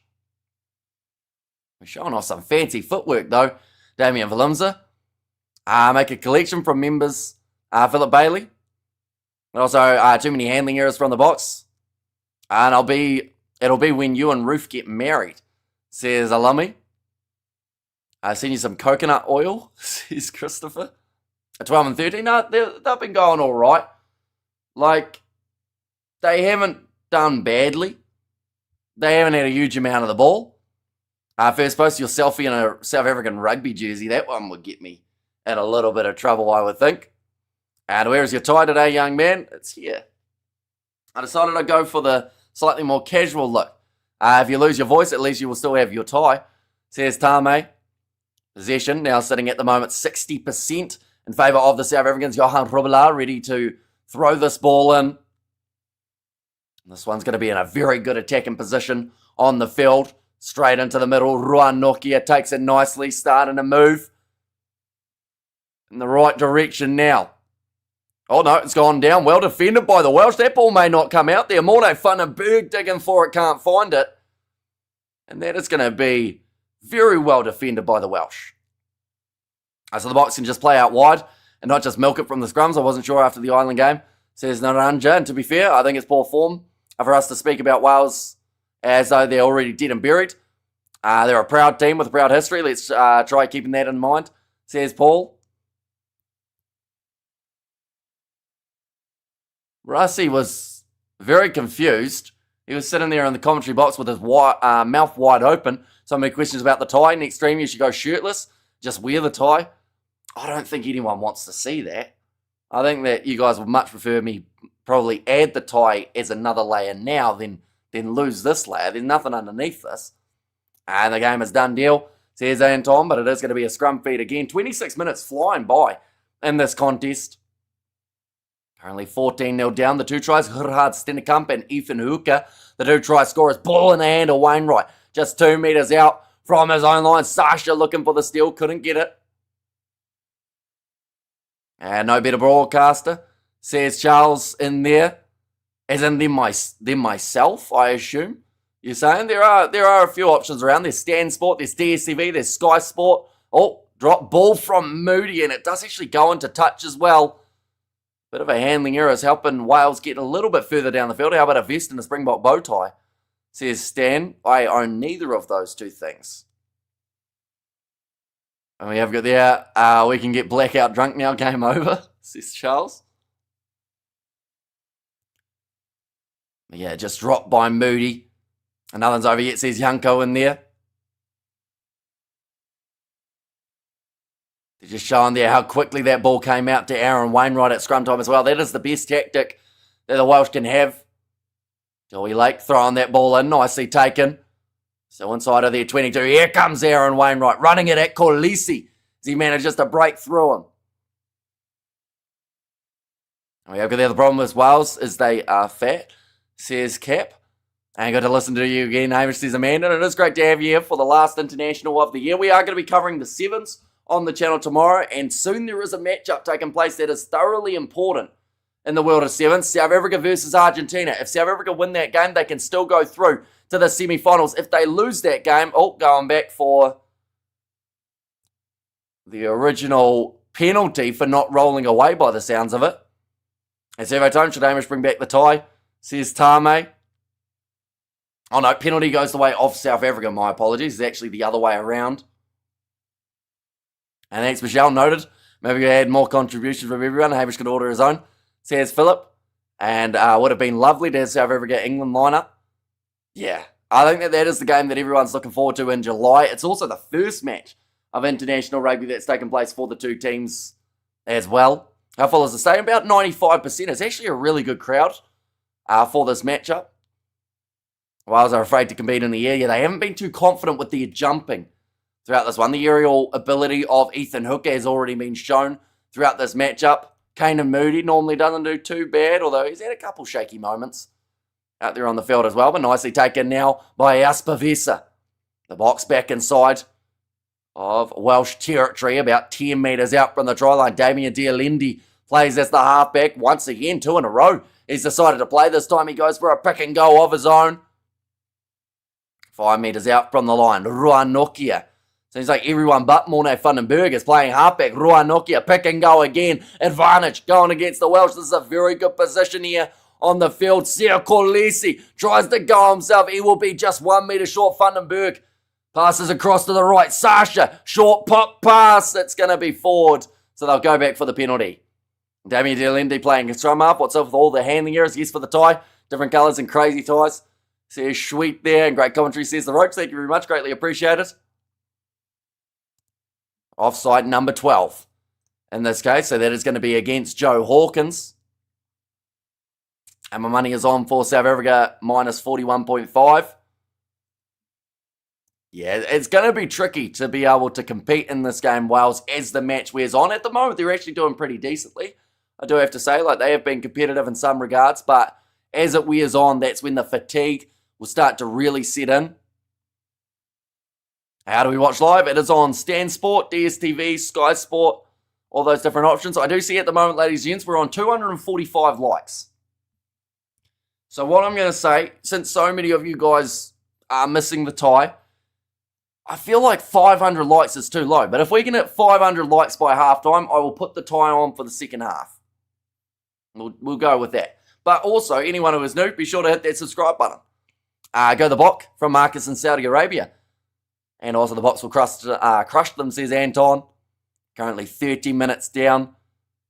You got 188 followers and no post. How does that work? Pretty much from just promoting it on the YouTube channel, saying follow us. And we get quite a few messages on there as well. Like, we reply to everything that comes through on there. So anyone who is just wanting a chat about rugby in general, like, just be sure to do so. No tie.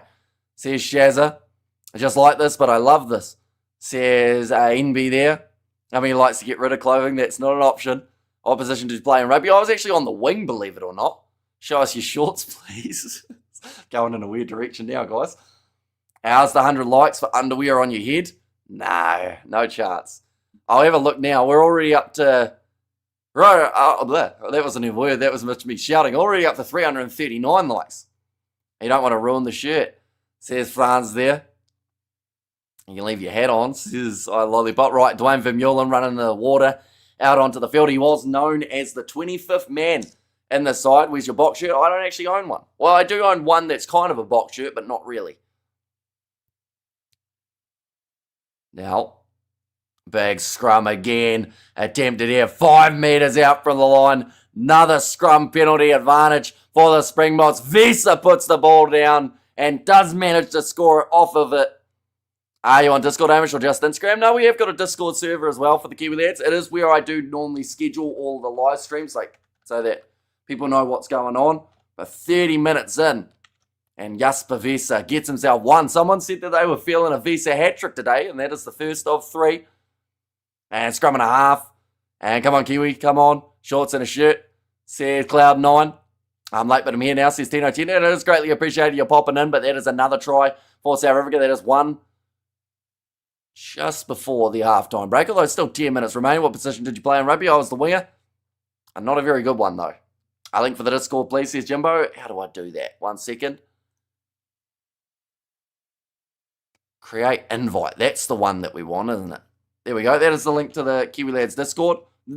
We don't really have a lot of messages going through or anything like that on there. It's more so I just pretty much just schedule streams and put them up there. You look more comfortable without the tie, Hamish. You still look smart.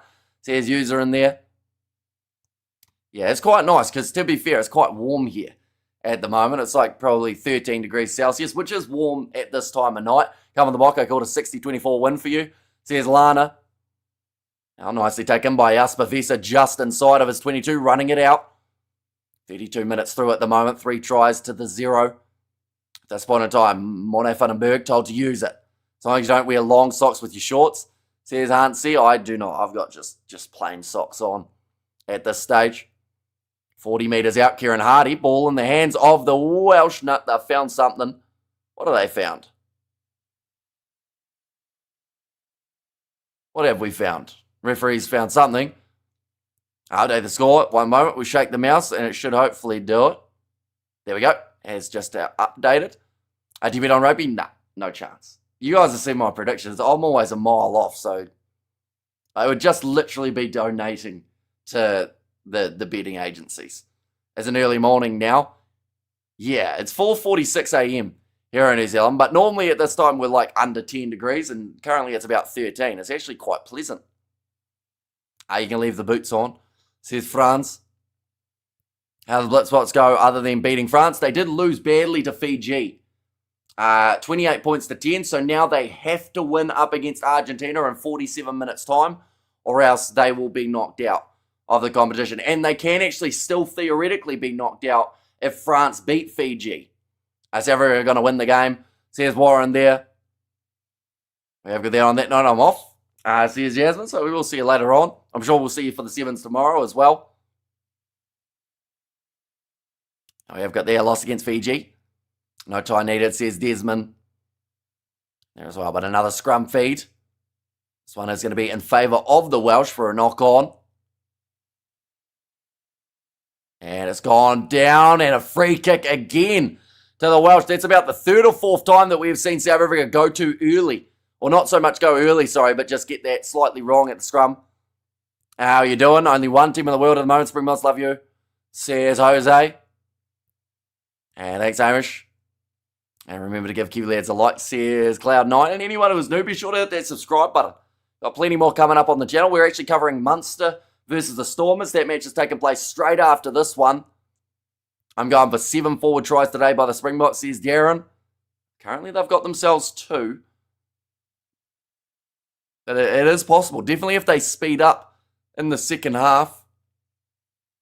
One has been kicked into touch, though, by the Welsh. They are inside of the South African 22. Thank you for your commitment to providing us the commentary so early in the morning from Canada, says Zealand. And yeah, we've got plenty more coming up. We are going to be covering the sevens tomorrow. We are doing second all-nighter. Is your score correct? At the moment, it is 34 minutes in and 21-0 for the South Africans. Dowie Lake ready to throw it in. It's gone over the top, but it bounces into the hands of the Welsh.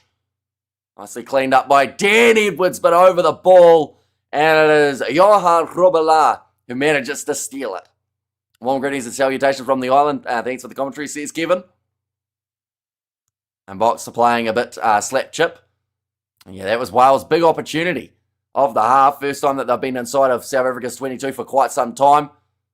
Any betting on yellows or red today? I hope we get through the whole game without a card. But the chance of that happening is actually very slim. I think we're going to see a yellow card to one of the front rowers for the Welsh. Nah, lose the tie, says user there. Currently, we're currently still 80 away from that goal. So I think it will be safe enough. We've only got 5 minutes remaining going to church, Hamish. I am not, no. I will be sleeping during the day so that I can get up and do another all-nighter. And the Box playing Hokey Pokey Rugby. They've had a few handling errors along the way, the Box, but it's still been, they're still winning 21-0. So, they can make mistakes and still do well in this contest. Now, that one's going to be kicked in touch by Sasha. Once again, playing a little bit of that territory game. I think he was hoping that that ball would sit up for Kane and Moody. But it did just end up rolling on that little bit too much. And they'll get a red card, the Box, for tackling around the waist, says Sam. And Box playing slap, says Carol. And Dewey Lake again. The line out thrown in. It's a good jump from Tame Plumtree going right across the middle. Looks like the Box trying to drag this one down, but it's available for Kieran Hardy. See there that New Zealand just beat Spain in the sevens, 24-7. So New Zealand have booked themselves a spot through to the semi-finals, ladies and gents. Now, I believe they would actually face more than likely South Africa or France at this point in time. So that would be a huge semi-final. Surprised ECFM hasn't missed any kicks today, says Joe. And good reminder about the Aussies. That game is erased from my memory. Remember, only merry time, so they say. Says so. Now, chance again for the South Africans inside of the Welsh 22. They've been enjoying this time inside of Wales territory. It's been quite a valuable experience for them. 21 points so far coming from the tries. Gerhard Stennekamp, Jasper Visser, and also Ethan Hooker. The 3 try scorers. Wales just warming up. Says Jeff. Now Andre Esterhazen crashes forward. 15 metres from the try line. Franco Mostert hits it up. Big rush defence from Alex Mann. Back across again. Will go low. Tackled by 2 Welshmen, which is about as many as you need to try and take them down. Looked like Wales were up a little bit too early there with Alex Mann. Doesn't seem like it's been called as offside though. Mone van den Berg goes across to Johan Rubbela. Another chop and tackle on him. Van den Berg back across to Sasha. Passes on to Damian Willems. A great tackle by the Welsh defence. 5 metres out from their try line. It was much needed. Now putting pressure in the breakdown. But Van den Berg on back. It's going to be the penalty to Wales for playing the ball on the ground from Willems. I feel like another try's coming, says Anton there. And also Box scoring a try and conversion at 10 minutes interval so far. Says home business. And get me into the game, says Tame. And also we have there South to take this home. And pronounce slup, says Sweet. And also come on the Springboks score now. If Wales are just warming up, they should try getting out onto the field. Game's already on, says Glenn Daly. Just showing there Joe Roberts, man who put the pressure on in the breakdown. Currently 90 seconds remaining in the first half.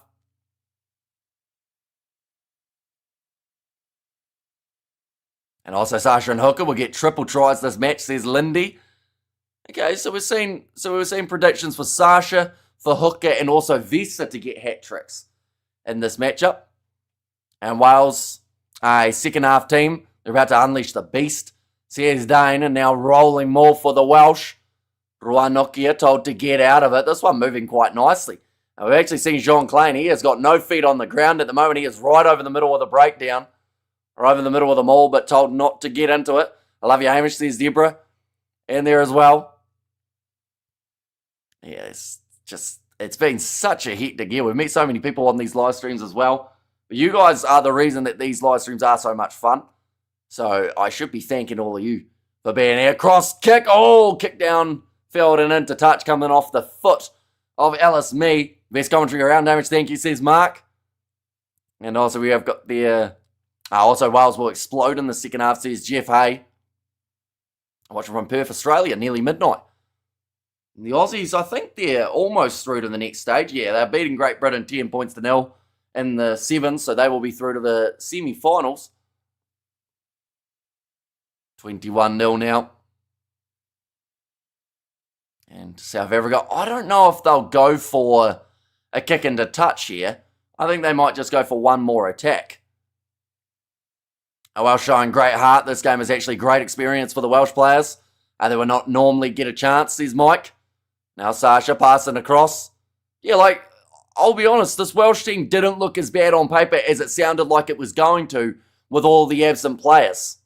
Now passed across. Great hands from Kane and Moody. Pearson through the gap. He's running towards the sidelines. No look passing the inside to Sasha.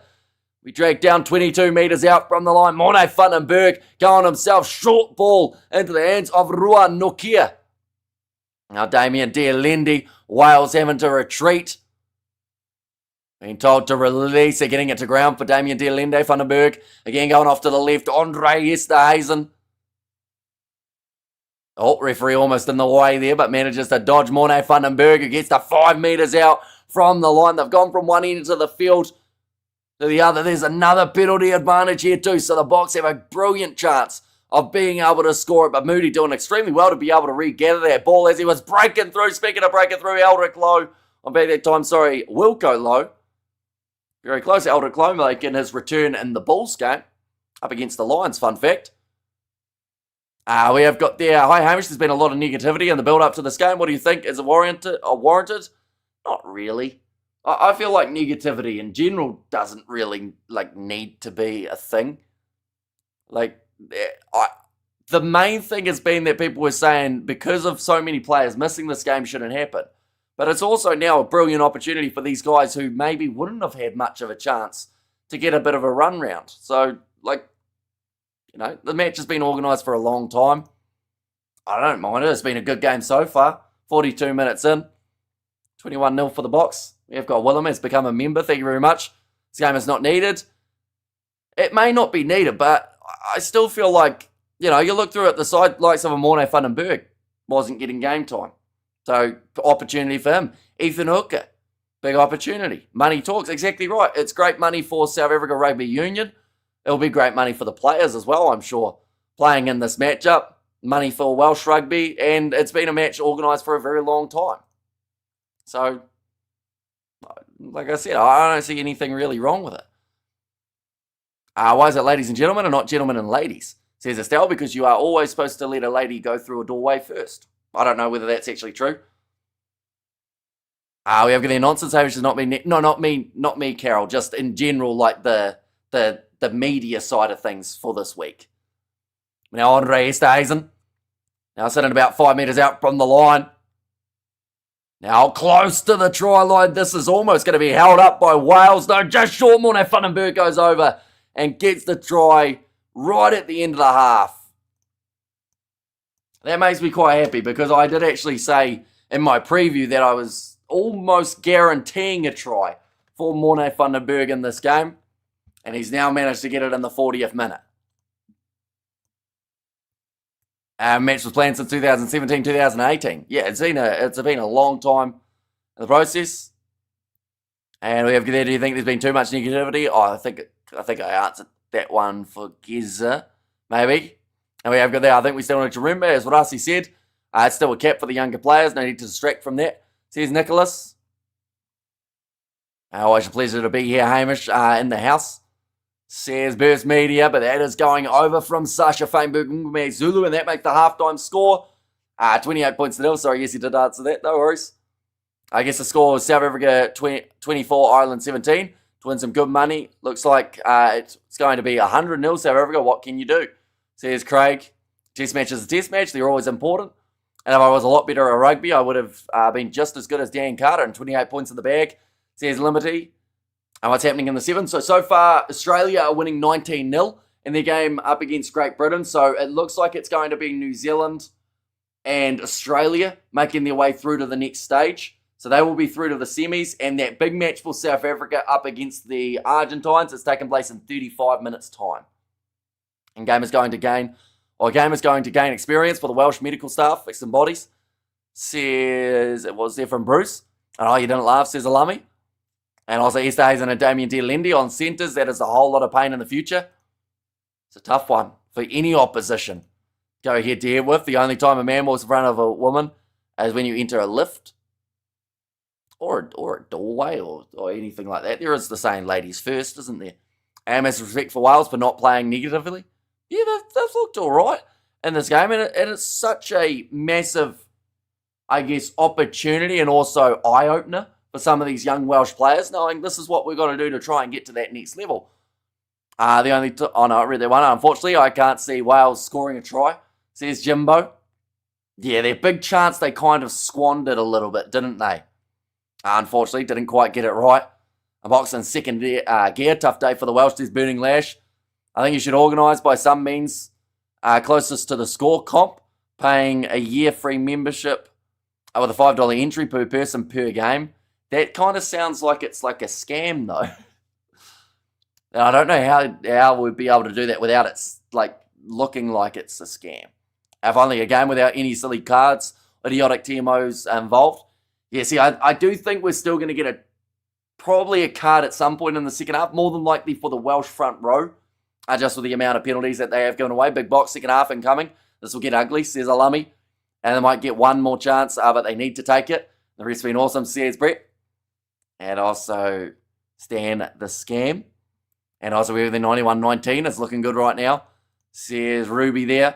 What we will do is go like this. There we go. This is the bench for both of these sides. Wales have got a couple debutants. Coughlin as well as Southworth. As the front row replacements, they are partnering alongside Coleman, the number 18 jersey. There is Rati, also Morse, Morgan Williams, Callum Sheedy, and Ben Thomas. Close out the reserves for South Africa. They have gone with that 7-1 split. Bongi Manambi, Zachary Porfin, Azanati Klaba Kanye, Eben Etzebeth, Maka van Staden, Ben Jason Dixon, Kwaka Smith, and also Kobus Reinach in his 50th match. But I don't see them using him too early, mainly because of the fact that if they have any sort of injuries, he is the guy that has to make his way onto the field. So probably a tricky one to manage if you are South Africa here. But I'm sure if anyone can manage it, it will be South Africa. And will Wales get the winner's spoon this year in the Six Nations? Not sure. It's a tricky one. I feel like they've come a long way in the November internationals, and maybe I'm just looking at it too positively. But like they conceded 50 points twice. That's not good, of course. But, they beat Japan. I think they'll be competitive up against Italy. In fact, where is that game being played? That's probably my big question. Do Wales have any good home games coming up? We'll have a look. The under-20 Six Nations not a mile away either. I do see. So Wales, for their home games, they are home against France, home against Scotland, and home against Italy. So I honestly think they'll win at least maybe one home game. Be pretty harsh to say two, but we'll see. That bench is wild, says Nicholas. Yeah, very confusing bench, but also at the same time makes perfect sense, if that makes any sort of sense whatsoever. We have got the South Africa is going to win. We are the champions, says Jenny Dunn. Thanks for covering the match again, Hamish. You're superb at it. Says certain we have got plenty more coming this year for the sevens. We are going to be covering more of it on the channel, so be sure to stick around for those ones. Also, alongside that, we have got more of the URC, the Champions Cup, Super Rugby, Six Nations, all coming up. Size, speed, and skill, all with the box. Wales will be okay by the World Cup. They look like a young side. Says DJ, yeah, there was a long time where Aaron Wainwright was their most experienced player, and he only had about the 50 caps. We have got there no hoodie today, Hamish, says Annie. I did have it on earlier. For this match, though, I have got the shirt on. We didn't reach that light goal, so it means that I don't have to put the tie on, which is over here. But as soon as this match is over, I'll probably go back to just the regular shirt. And we have got as well, do you think South Africa will still play the same quality of rugby once Rassie decides to leave? Depends on when he leaves, because they will have a lot of those older guys retiring, as you would expect as the age catches up with a few of those veterans. But, you know, I think that he's definitely laid the foundation for what will be a very strong time, or a very strong team for a very long time. South Africans play the night before each senior game. They travel with the seniors. And Hamish, get your boots on. Wales are in trouble. Seriously, watching Wales today. They're going through a bad patch, but think they will do better. They're most realised, says Mike. And considering these guys are green, the Welsh are doing pretty good. Great experience for them, says Red. Yeah, there's a lot of these guys with less than 10 caps to their name. And now there are a few South Africans in that same boat as well. And we have to give credit to Wales, playing with heart at least, says Brett. And also Tony Brown, future AB's coach. Not sure. I don't know whether or not he'll make the trip over.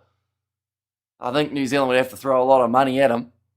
We have got the What a Scam donated to watch live and nothing happened, says Roberto. I donated to watch live, nothing happened. I'm confused. Did you donate, Roberto? Whereabouts? Did you become a channel member? Is that what you're saying? But yeah, no, it wasn't you becoming a channel member. It was Willem. But it is through DSTV, it's through Stan Sport, it's through Sky Sport. We aren't able to show any match footage on YouTube. We've made that abundantly clear because of the fact that it would get us taken straight down. Not the prettiest tie. Should be green and gold. Go the Bok, says Jose. And also we got their 63% possession and only 28 points.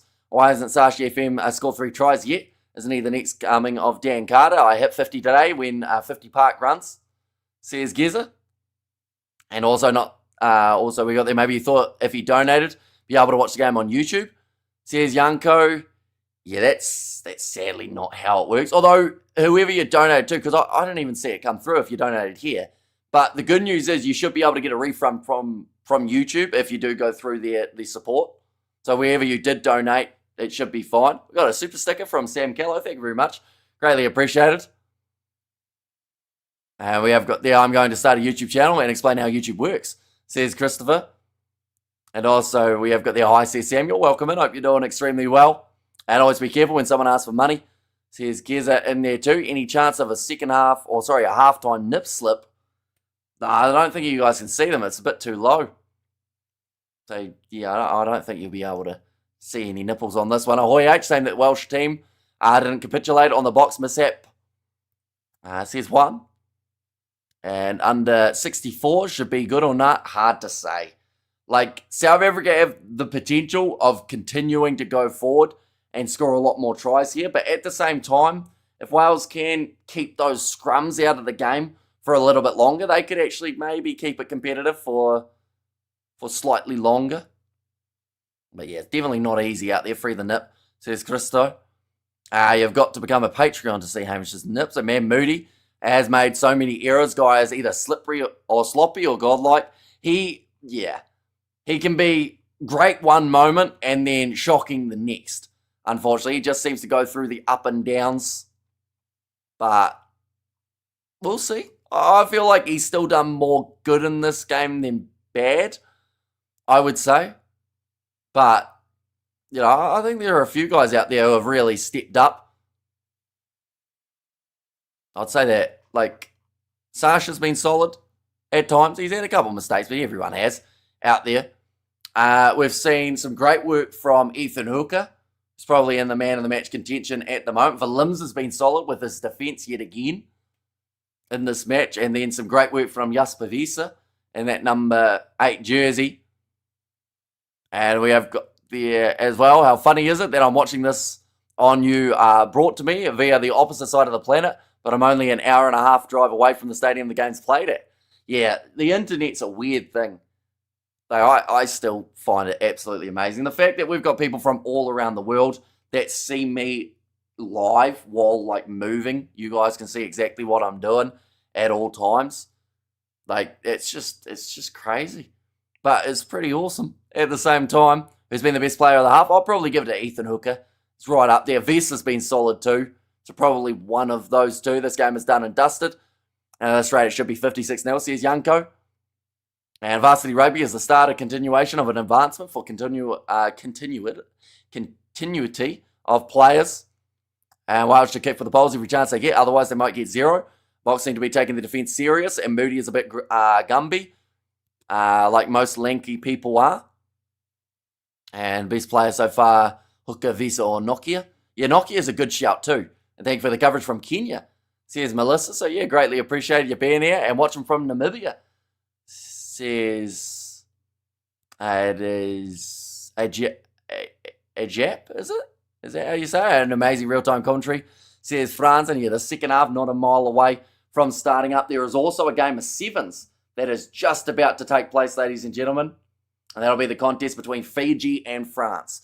If Fiji win that game, that causes a curveball in that group, and it actually increases the chance that South Africa might be able to sneak. Or actually, no, to be fair, if Fiji, I take that back. Fiji have to win that game to make it easier for South Africa to get through to the semi-finals. I think Rassi just told the team to go out there and have fun.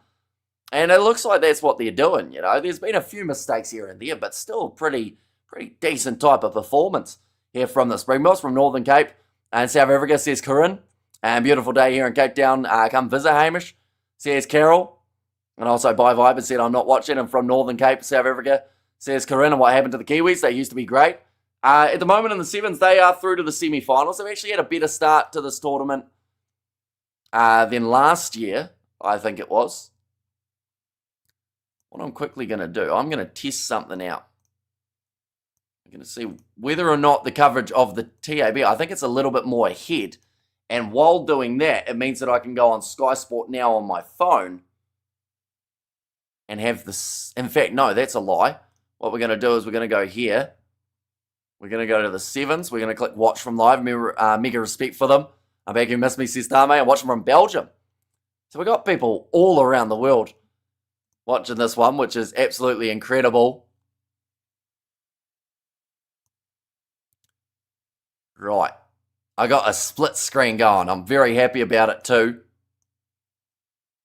You see, at the moment, we are just waiting for the second half of this contest to get underway. Watching from Scotland, says Edward there. I think we'll go like that. We will go like that as well. And Botfan from Belgium. There's a lot of people watching from Belgium on the stream, which is pretty awesome. I don't think we had so many people watching from Belgium. Even when Belgium were playing up against Samoa, I don't think we had so many people watching from Belgium. Watching from South Africa, mountains, and Orongo region. And also Vietnam, says TH. And there as well.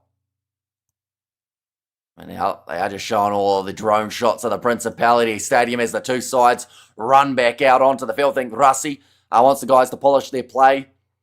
He looked miffed with some of the mistakes. He will give them a bit of a talking to at halftime, says Innes. And also we're there watching from the Netherlands. Says Lee could see, and I from Spain, proudly South African, and watching from Barcelona. We've got a lot of Europe covered on the stream, which is absolutely awesome. And like I said, we've got plenty more coming up in the near future. So anyone who is new, be sure to hit that subscribe button. We are on the road at the moment to the 80,000 from Essex. I do not live or do not have live TV access. So this is great. Thanks for keeping me updated. Says Scott, no worries at all. Both sides just in the huddle, ready to go for the second half of rugby. And it's a crucial one for both of these sides. Just get that feeling like South Africa are going to go out there with a bit of a hiss and a roar, be fired up early on in the second half and try and make a bit of a statement against this Welsh team. We have already seen Wales concede 52 points twice throughout the November internationals as well, I should mention. Watching you for the last 5 matches. Great commentary. Thank you, says Kudo. And there too. Joined from Mozambique. And the box forever, says Chantel. And there as well. And from Slovenia, says Luke. So welcome in again. And it will be Sasha Feinberg, Ngume Zulu to kick this one off. Get us ready to go for the second half. That felt like a long halftime break, I won't lie. But that is only because I think we were too excited about the second 40 getting underway. But it's kicked off deep, nicely taken by Tame Plumtree. Inside of his 22. Tackled relatively high. But I've been told to use it there for Kieran Hardy. Texas says Fire Wagon. This one's kicked downfield, cleared into touch by Hardy, and it will now be an early line-out opportunity for the Boks. My score is 57-0. We have there, please say hello to Alison in Johannesburg. She loves your accent. Says Simon, so shout out to you, Alison. A line out here for Johan Rubala. My second team, the All Blacks, go the Boks, says Jose, and thank you for your excellent commentary. Stay cool. God bless from Johannesburg. Says Lally there. And a shout out to my wife, Monica, supporting the Boks. Says it was not Monica, but Monica's husband in that scenario. But now, loose ball picked up by Ruan Nokia. There is an advantage in favour of the Springboks. Vandenberg, skip pass, going into the hands of Jasper Visser. We'll always get those 1 or 2 extra metres. Looks like a Welshman has stayed down after that one. Sasha kicking it up high with the box kick. Ethan Hooker running on to it. Trying to slap it back was, I believe, Blair Murray. Yeah, they're going back for the original penalty. And up the box and high. I'm watching while doing my nails in Joburg. Do you play Fortnite, Hamish? I do not, no. I got asked that while coaching cricket, though, whether or not I played Fortnite. But no, I haven't touched that game in a good, I don't even know how long. I'm watching and enjoying my beer from Mauritius. And hi, Alison, all of us in Johannesburg say hello. I feel like we're going to hear in favour of the Boks a lot in the next 40 minutes. Yeah, anytime there is a scrum or anything along those lines, I think that the Boks will really start to thrive in this contest. Aaron Wainwright, it was the finger in his eyeball from Tame Plumtree, his teammate. Now, normally Plumtree gets a bit of stick for ill discipline, but I don't think that would have been at all on purpose. Okay, there, mate. Is Fiji playing after this? Fiji currently playing in the sevens up against France. 0-0 at the moment. I've got it on the second screen, so I'll give you updates all throughout that game. Currently 2 minutes in and 0-0 between the sides. And now, once again, South Africa are finding themselves in a good position on the field. 10 metres out from the line. The rolling maul opportunity yet again. We haven't seen Johan Rubala score a try as of yet. But that wouldn't be surprised. That's ugly for Aaron Wainwright. His eye is completely closed and bleeding at the moment. So that finger of Tame Plumtree went deep into the eyeball. Our Zimbabweans are all over the world now. And I from a warm, windy Cape Town. Well, turning on each other, says Nicholas. Yeah, that's one of the most damaging hits that we've seen all throughout the whole game. His eye is bleeding, says Alami. Yes, hopefully he's going to be all right. Can be one of those awkward ones to recover from. Now, line out here for Johan Rubala. And Josefa Talafolo in the Fijian Sevens game just managed to score. They are now 7-0 up. Rubala throws it in. Ruan Nokia takes it nicely. This one's shuffling sideways in the rolling ball. Wales have actually defended not too badly off the rolling ball. You see now, Espavisa back across to Andre Esterhuizen, 2 metres out for the try line again here for the Springboks. Little short pop pass. Now Esterhuizen Getting within a metre or two, another advantage. The Welsh just giving them away when the Springboks are close to scoring. Hurrah-Stenekam wanted his second try. And a start, that one is over. That looks like Wilco Low this time has been able to go over, and this sounds like it could be a yellow card now. Yes, it is. First card of the day. It could be the first of a few in this scenario, but Wilco Low scoring it in the 42nd minute. The big man gets over. There we go. We'll update that one. And oh no, it's Tame Plumtree who's just gone to the bin. After I mentioned about his ill discipline, does end up getting himself yellow carded. And we have got there a nice try Bok. And there as well. And also Ruan is very underrated. He absolutely is. He's a phenomenal talent. And he is always going to be, like, I think over the next 5 years, he's got to be right up there in Springbok contention each and every week. And in fairness, how do you tackle that beast? Yeah, you don't from 1 metre out, that is for sure. What's for breakfast? I don't actually know. It's kind of weird. I only had a little snack. And that was at about, probably about 11 p.m. It is now currently 5:17 p.m. It's 5:17 a.m. I'm not even hungry by the slightest. For some reason, I don't know what's up. I think it's just because I'm all excited for the rugby that's taking place. We've also got Munster versus the Stormers. That game is happening pretty much straight after this one. We are going to be covering that one on the channel too. But 35-0 now for the Springboks. I remember when any card was a shock these days. It's how many cards and what colour it will be. And the Boks start with 12 men today. Now they started with their full 15 contingency.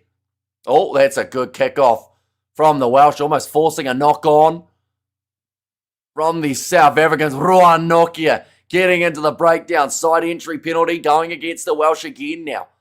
Well, it is at least the advantage. The Boks looking to use their backline. Sasha Famer, Zulu. They are going to go back for the original penalty. And 3 tries booked come on the champs. And how far is the nearest McDonald's? The nearest McDonald's is about a 32-minute drive. And then you got to, of course, drive back that distance as well. And enjoying the commentary. Yeah, it is greatly appreciated. So many of you guys tuning in for this matchup. Of course, we've got plenty more coming. Like I mentioned, Champions Cup, the 7s tomorrow, all throughout the day. We are going to be covering it on the channel. The Blitzboks, they are in action in the very near future, going head-to-head up against the Argentines. And if they win that game, I believe they would book themselves a spot through to the next stage of the competition. Unless France get themselves the win here. Is there anything that not a 30-minute drive from you? We've got a supermarket, that's closer, but it doesn't open until 8 a.m. How quick are Uber Eats to deliver Macca's? We don't have Uber Eats here, unfortunately. Too small of a town. No, that's rough, says Alummi. But now going off to the left-hand side, Morne Vandenberg, nice skip pass there into the middle of the field for the South Africans. They are hanging on to this position very nicely. In the second half, little skip in there from Damien Willemse, showing off his stepping ability.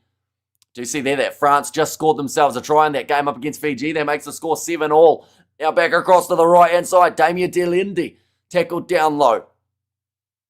The Boks is going to win, says Sakena, and that is another penalty to South Africa. Sasha taking the quick tap, deciding to go himself straight through. Feinberg Ngwe Zulu scores it between the posts. And that is now 2 tries in quick succession for the Springboks. This one's starting to get a little bit more ugly now. Ngwe Zulu scoring that in the 46th minute. There's still time in this game, and that is already the 40 points on the board for South Africa. But Sasha getting his first of the day. Thanks for the commentary from a South African in minus 16 degrees. That sounds a bit brutal. We got a donation from Philip as well. Thank you very much. Second half, Ruth Carter, you are missed. But it's a Pack and Save or New World by you. So we have got a New World, which is our local supermarket. No Pack and Save, no Woolworths, none of those ones. Now kicks that one over for Sasha, and that makes the score now 42. Oh, sorry, that one disappeared. 42-0 in this one. We have got there. I'm yet to watch a live stream. We're Hamish, or with Hamish. No one asked him how far fast food restaurants are from him. And Nifty from Willemse. And Sasha, your biscuit says Rudy there. Does South Africa get a try or not? They did. Sasha scored it off the quick tap. Decided to go himself. And did create the chance. We get to 60 here, says Anton. How about a pub? We do have a pub. I think it closes at about 10 p.m. Or maybe sometimes closer to midnight. Oh, France score again in that game up against the Fijians. That is actually heading towards a bit of an upset. I'm busy with a website for a client, but cannot pay attention, says can't believe everything. Now told to use it again here for Morne Vandenberg. The scoreboard doesn't want to give Sasha that try, but it was scored, making it 42. Now back, knock on that time from Jean Klein, picked up by Wales. 48 minutes, and that was playing it on the ground from Jean Klein. Quick tap taken by Kieran Hardy. And fair play to Wales here, still wanting to push the tempo. That looked close to a forward pass, but it goes into the wide channel now. It's in about 25, or no, now, sorry, 15 metres out from the line. Told to release it for Kane and Moody. Thanks for the mention there, says Rudy. No worries whatsoever.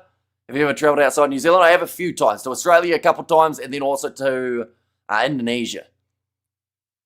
Now 25 metres out, Wales. Go on left-hand side. Skip pass again to Blair Murray, who had a standing start due to waiting for that pass. Got another donation, this time from Ruby Tuesday. Thank you very much for your generosity.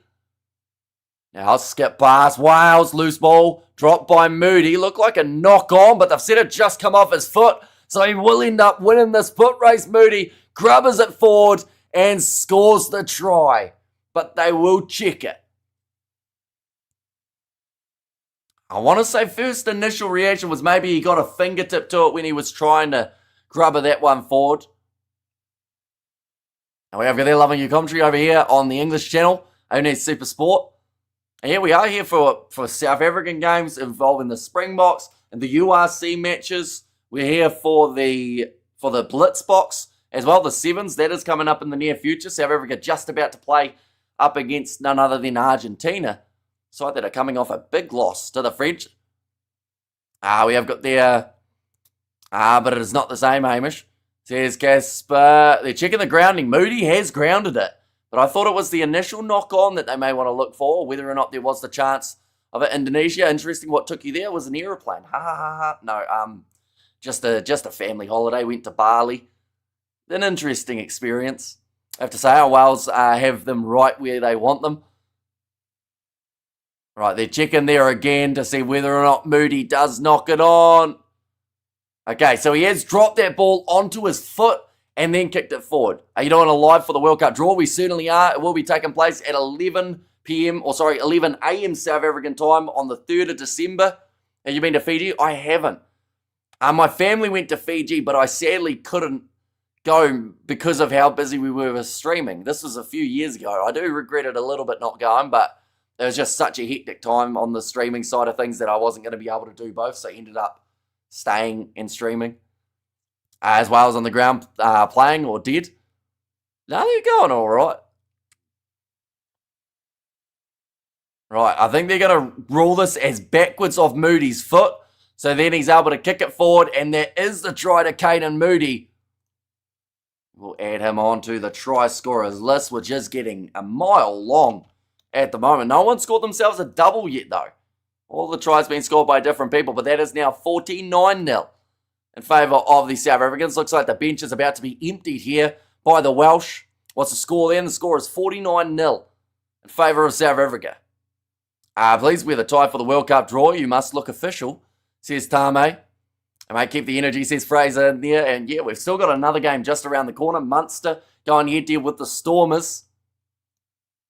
Okay, so Wales set up to make a few changes. South Africa said, how many are they making? We're going to make 2 more. It looks like they're going to empty their whole bench, South Africa. 8 players making their way on. Can't you stream remotely? I assume you're talking about the Fiji side of things. I couldn't guarantee we'd have decent Wi-Fi over there. And I also had a relatively old laptop at the time. So it just wouldn't have worked. Now going off to the right-hand side. Jasper Wiese in possession. It doesn't look like the changes have been made just yet for South Africa, but Wales have just made all those switches. Morgan Williams out there on the field, replacing Kieran Hardy.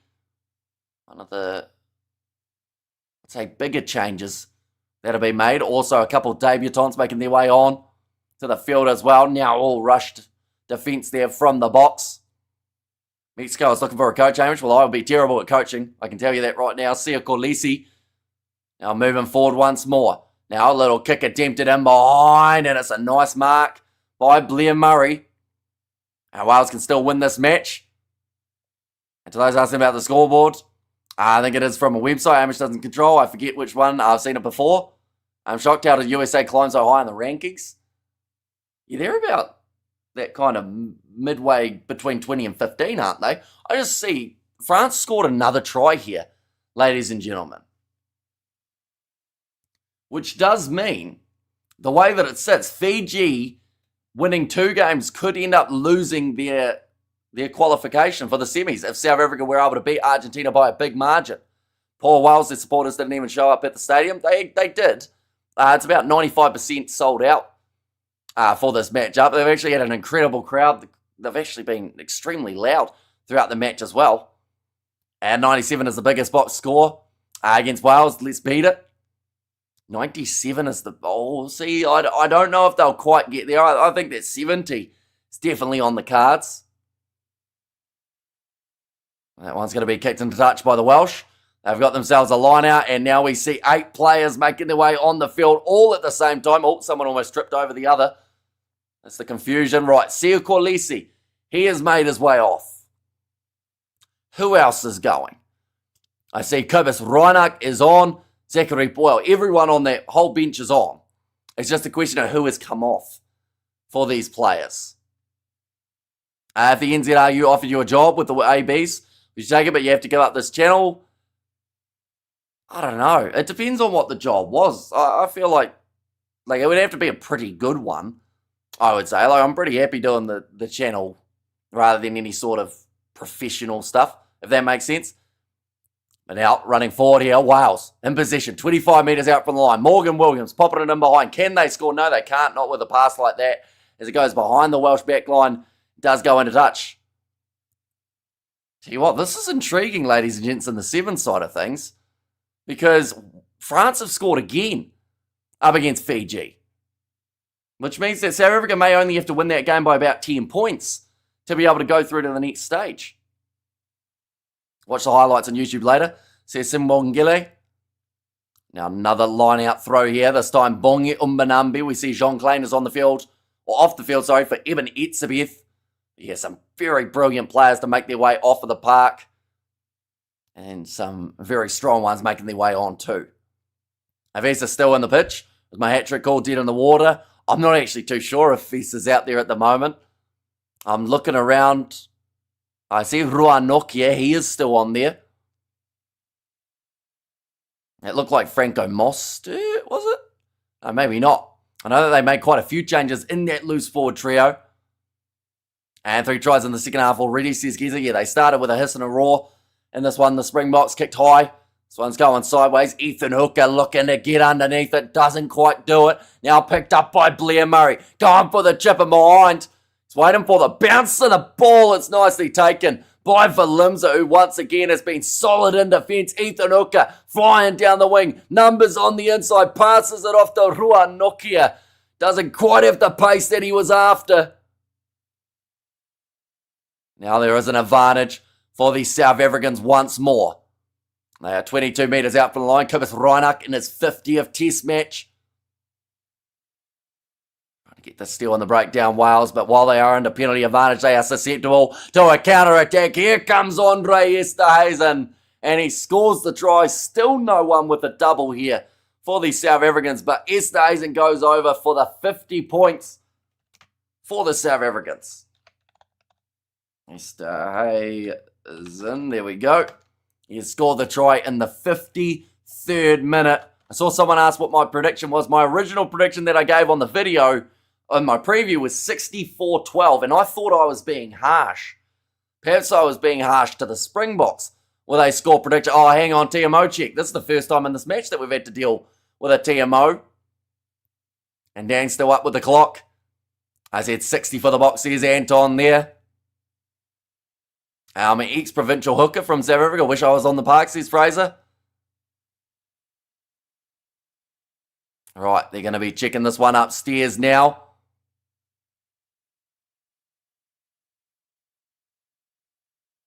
What was that?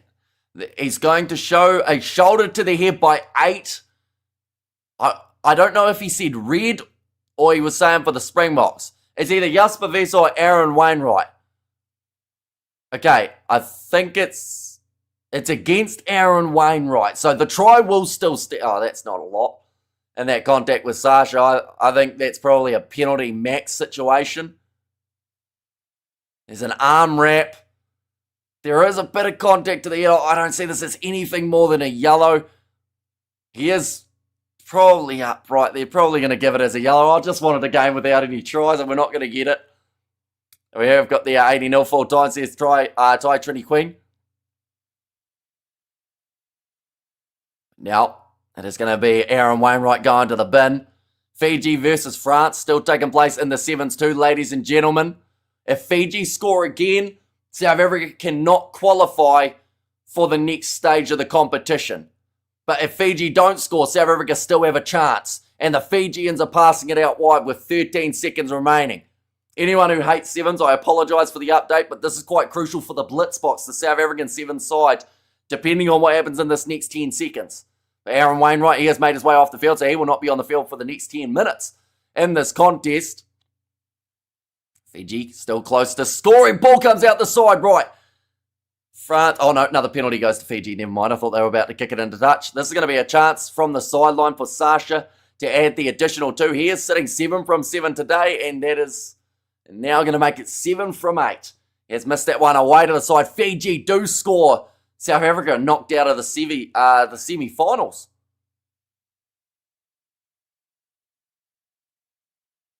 Well, that's not how it was supposed to go. Yes, please tell us about the sevens. I don't think you want the sevens update now. I've just learned that South Africa are knocked out, and the best that they can finish is 5th in the group now, or like in terms of the overall competition. How much time left? Says Mike, still another 25 minutes remaining in this fixture. And it was always going to be this way in ROP Blitzbox. Yeah, the thing is they haven't played that bad either. You know, they lost that game to Fiji. They did a great win over France. That one's going to be kicked in behind. Oh, big collision. Blair Murray claims it nicely for the Welsh. And that's okay. Says Liberty there. And also, no, absolutely cool. You're a rugby commentator. Thanks for the sevens updates now. Says sweet. Yeah, we will still give the update on that South Africa versus Argentina match that is just about to take place. We're also going to be doing the commentary for the Blitzbox games tomorrow. So be sure to stick around for that one. This one's going to be kicked high. Oh, not taken cleanly at the back. That's one of the first mistakes we've actually seen from Damian Balimza throughout this matchup. But the Welsh now with the ball in hand, 45 metres out from the box line. Our left-hand side, skip pass, good hands from Wales, getting it out to Rio Dyer. I think that's his first carry of the whole game. Tackled by Quaka Smith. Esterhuizen wanting the steal, but he did lose his footing in the breakdown scenario. Asking for a penalty there, the Welsh, and they don't get it. Now I'm back across Morgan Williams. Cross kick, straight into the hands of Alice Mee. Tackled a little bit high by Valimza. It's always a bit of a rough one when you are a side that go for a cross kick and you don't make a lot of metres from it. Going for another cross kick here. That one's worked out into the hands of Blair Murray. Beautifully stepping around, but he's going to be tackled by Sasha Quaka Smith. Gives away the penalty advantage. A little bit cynical from Quaka. Had his hands down. And your rugby team is good. What else? What else do you? Failed, says Jug. And also shame England never played the box this year. Yeah, we get to see it though as the first match next year. So that is a big bonus. They're going to go closer to the 100. Says asymmetric there. Yeah, I don't think the Boks are done scoring. Which, you know, it's going to be one of those ones that if they keep on finding their rhythm and they keep on finding that try line, it's going to be tough. Have you the Welsh coach, would you be offended if South Africa offered a training camp to your players? Says Inferno. I mean, you'd probably be grateful, wouldn't you? Get a bit more training in for the boys. But now Wales on attack. They are currently sitting the 10 metres out. Oh my goodness, Clubber almost absolutely cleaned that man up. Another pick and go. Wales looking for phase after phase. If anything, they can try and just get another penalty advantage in their favour, perhaps that would help them drastically in this contest, or at least give them half a chance for the next 10 minutes. 57 minutes through this contest, still 54-0. But can they get themselves a massive try opportunity here for the Welsh? Sasha making sure he's onside, makes the tackle. Okay, no, he was offside. So it is going to be another advantage for the Welsh. 5 metres out from the line, relentless defence from the world champs. So there might be an injury for one of the Welsh players as well. He is holding his arm. It might be Tame Plumtree, actually. They're going without one of their loose forwards just for now, which does mean the extra bit of work has to be done by the others. Yeah, Plumtree does not look good. He looks like he's either got a sore arm or a sore rib or something about him. Doesn't quite look right now. Morgan Williams selling the dummy, trying to cut back inwards. Good tackle made by Andre Esterhazen. Ball's still there. Zachary Porthen told to step back again. Stop now, box. Do you want to get taxed by the government? Says Martin. Now back across, stepping there. Nice work from Blair Murray. He's looked the most dangerous out of this whole Welsh side. Ball is out. They grab it there for the box, and they will now go back for the initial penalty. Browdy Aboka. No problem for the box to give them one. And come on, Wales, a try, please. So here's Bongi there too. Right, this is now going to be a warning. I think Quacker's actually the captain as well, by the way. He's having a conversation with his team. Even though Etzebeth made his way on, interesting that they did go the way of Quacker. I don't know, we missed our kick. They did, yeah. So sitting 7 from 8 off the kicking tee at the moment for Sasha Feinberg and Ngame Zulu. Feel bad for Wales. Come on, gents, let's get some on the board. And the Springboks will win another championship cup this year. So here's Tino Tender. Yeah, looks like Plumtree's struggling a little bit at the moment for the Welsh. A warning to who? So to the Springboks 4-pack in general. Repeat infringements given away just out from their own goal line. Missing 3 cards for the third Springbok set. If someone wants to assist, so we can give them to Hamish. Says Inferno. Is that the ones from Pick and Pay, is it? Oh, that's going to be loose. Off the foot is the call. Tackle made by Etzebeth. Thanks for the commentary, says Farrell. No worries at all. We've got plenty more coming up, and that's a good steal with a breakdown from Andre Estes, and he's been spending some of the season playing as a man in that loose forward trio. Argentina have just scored up against South Africa to go up 5-0. Marcos Money Maneta gets himself the try. Reinhardt pretty quiet. Yeah, although to be fair, he's only recently made his way on, and they haven't had a lot of the ball since he's made his way on, Copus Reinhardt. Hasn't had a huge amount of opportunity to actually do anything when it comes to that attack. Love this white kit of the Bok. See, here's Unts there. And no Grand Slam. We didn't play Scotland or England, says Brett. Which the Box is making a statement today for the 2027 World Cup. I assume you're saying statement about depth, right? Okay, the yellow card will remain as a yellow card here too. 60 minutes through the contest, 3/4 of the way through. Okay, so it's not a high degree of danger. Aaron Wainwright, they've just shown there that he has got himself the yellow card. I didn't actually know he made his way back out onto the field after getting his eye injured. Off topic, isn't it crazy 3,200 people are watching you, like imagine everyone in person? I prefer not to imagine everyone in person because then I'll probably get a bit of stage fright. But yeah, it is absolutely insane the amount of support we've had throughout these November internationals as well as just in general on the channel throughout the last few years. Got plenty more coming. Rugby League World Cup next year. The Nations Cup competition as well with the top 12 sides around the world of rugby. We've got a Rugby World Cup in 2027. The 7's still going. The URC, Super Rugby, Six Nations, all of it coming up on the channel as well. Who's yellow carded? Aaron Wainwright is yellow carded for the Welsh. And also we have got there Paul Wales. Players getting blinded by his own player, says Xander. And Rufus is a champion. I should mention, thank you very much, Philip, for that donation yet again. And also, best not to think about how many are watching while on the toilet. Honestly, there's probably a fair few. 7 seems to be dying out, unfortunately. It does a little bit. I think that that's just down to the way that they decided. I've just realised. Fiji will play New Zealand in the semi-finals of the 7s. And Australia will play France. Because of France winning that game, that's completely changed the landscape of the semi-finals. But this game's still going on, of course. I've forgotten what I was saying before that point. I just got shocked by that, the way that the table was sitting. Hamish, is that score right? The score is correct, yes, after 61 minutes. 54-0 for the South Africans. We are yet to see a try for the Welsh. And yikes, says Kwasi there.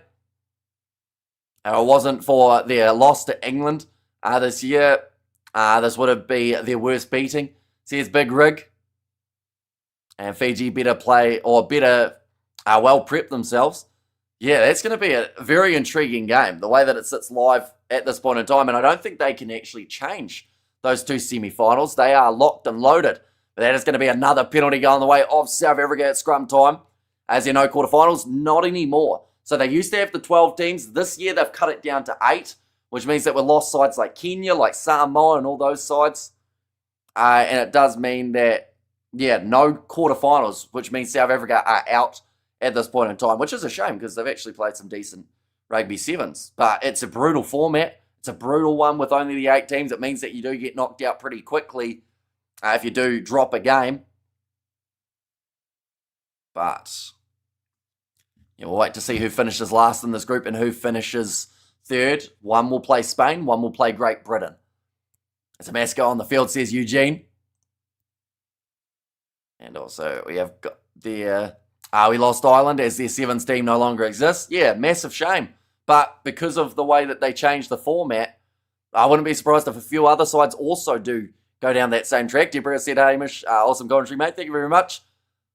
I would love to watch the game, not the commentator. So it is on DSTV, it's on Stan Sport, it's on Sky Sport, it's on TNT, I want to say it's also on. And it's probably actually available free to wear in Wales.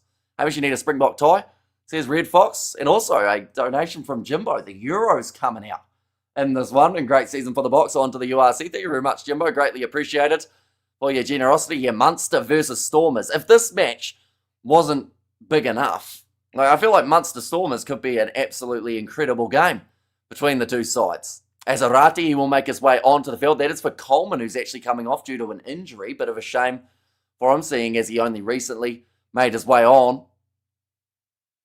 GB are going the same way. They're not even full-time anymore, says Giza. Yeah, it is a shame what they've done to the 7th Circuit. We're still going to be covering it on the channel, of course. And someone said Box speaking too soon. I don't agree. So a lot of work, still a lot to work on. Yeah, I think that they're developing very nicely. Like I mentioned, Rasi has a squad of about 55 to 60 players that he could put in a World Cup squad and do well with at this point in time.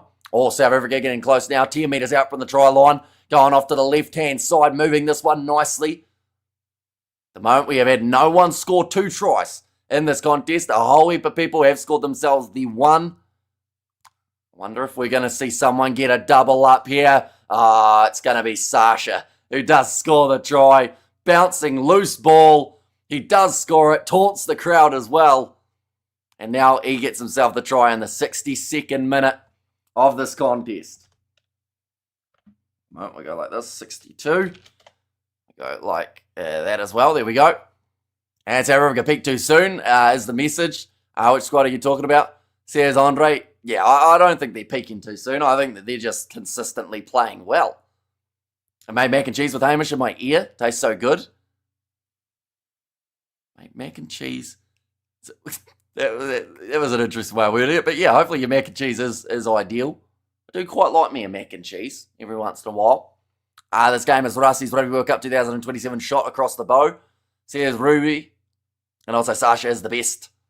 And he has got that kick over as well, making the score now 61 points to 0.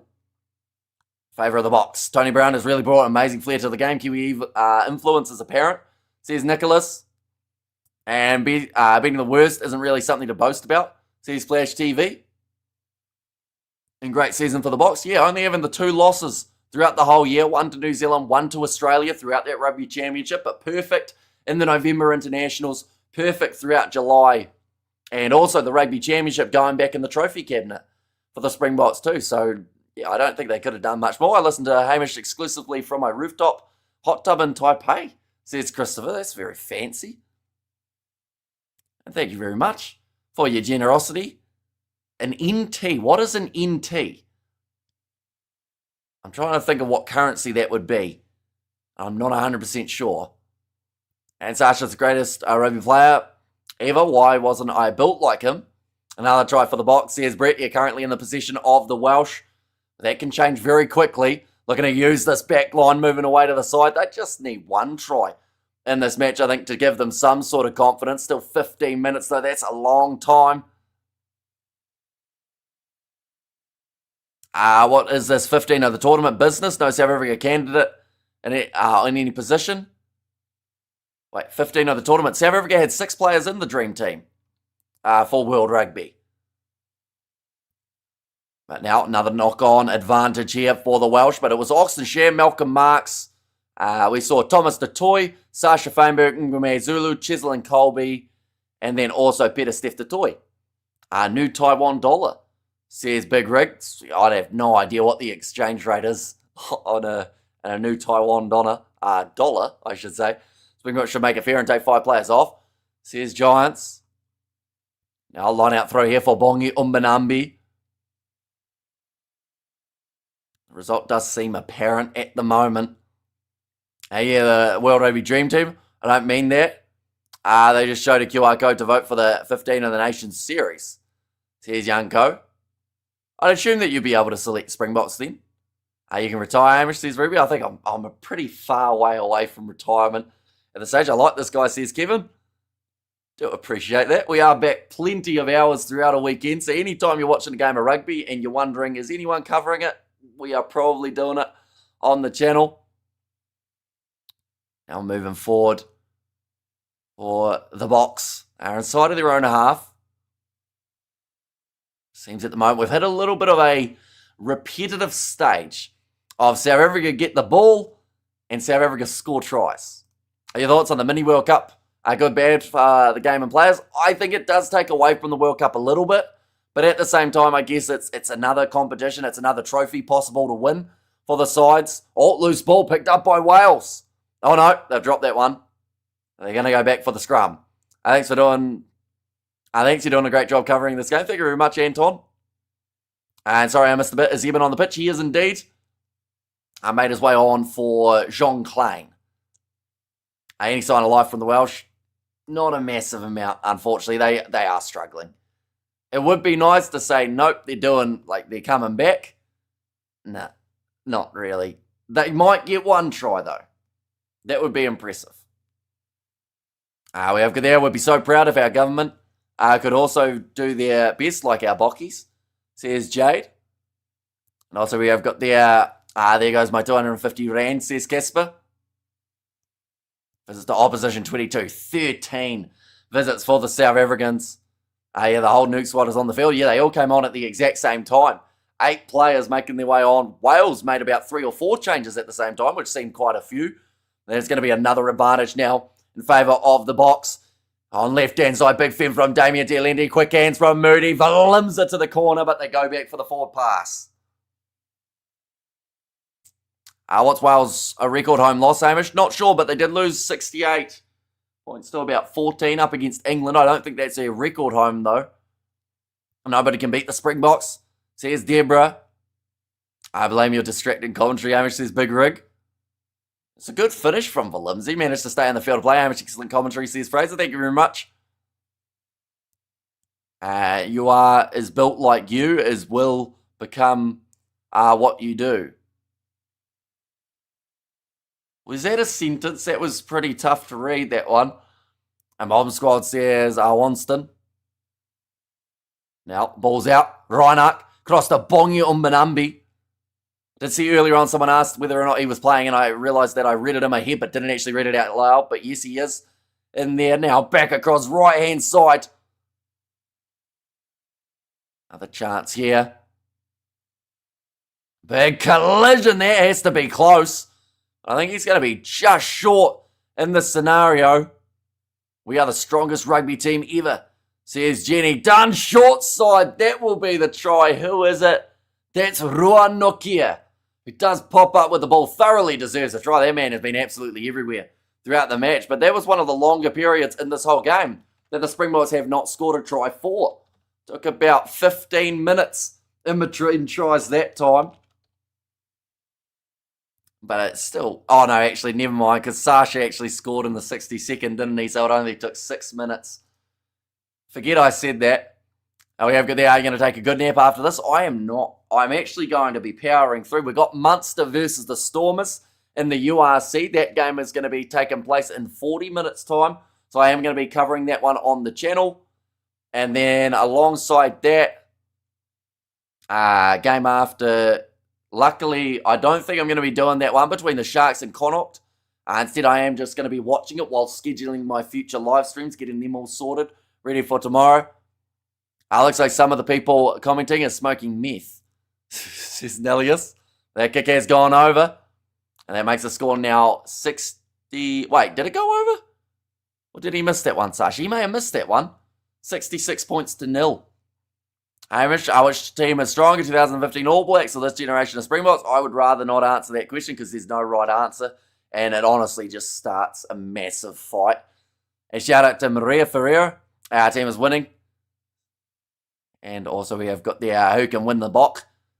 Yeah, at the moment the Bok looking like they are going to take this one out. 10 minutes remaining on the clock. Taken back inside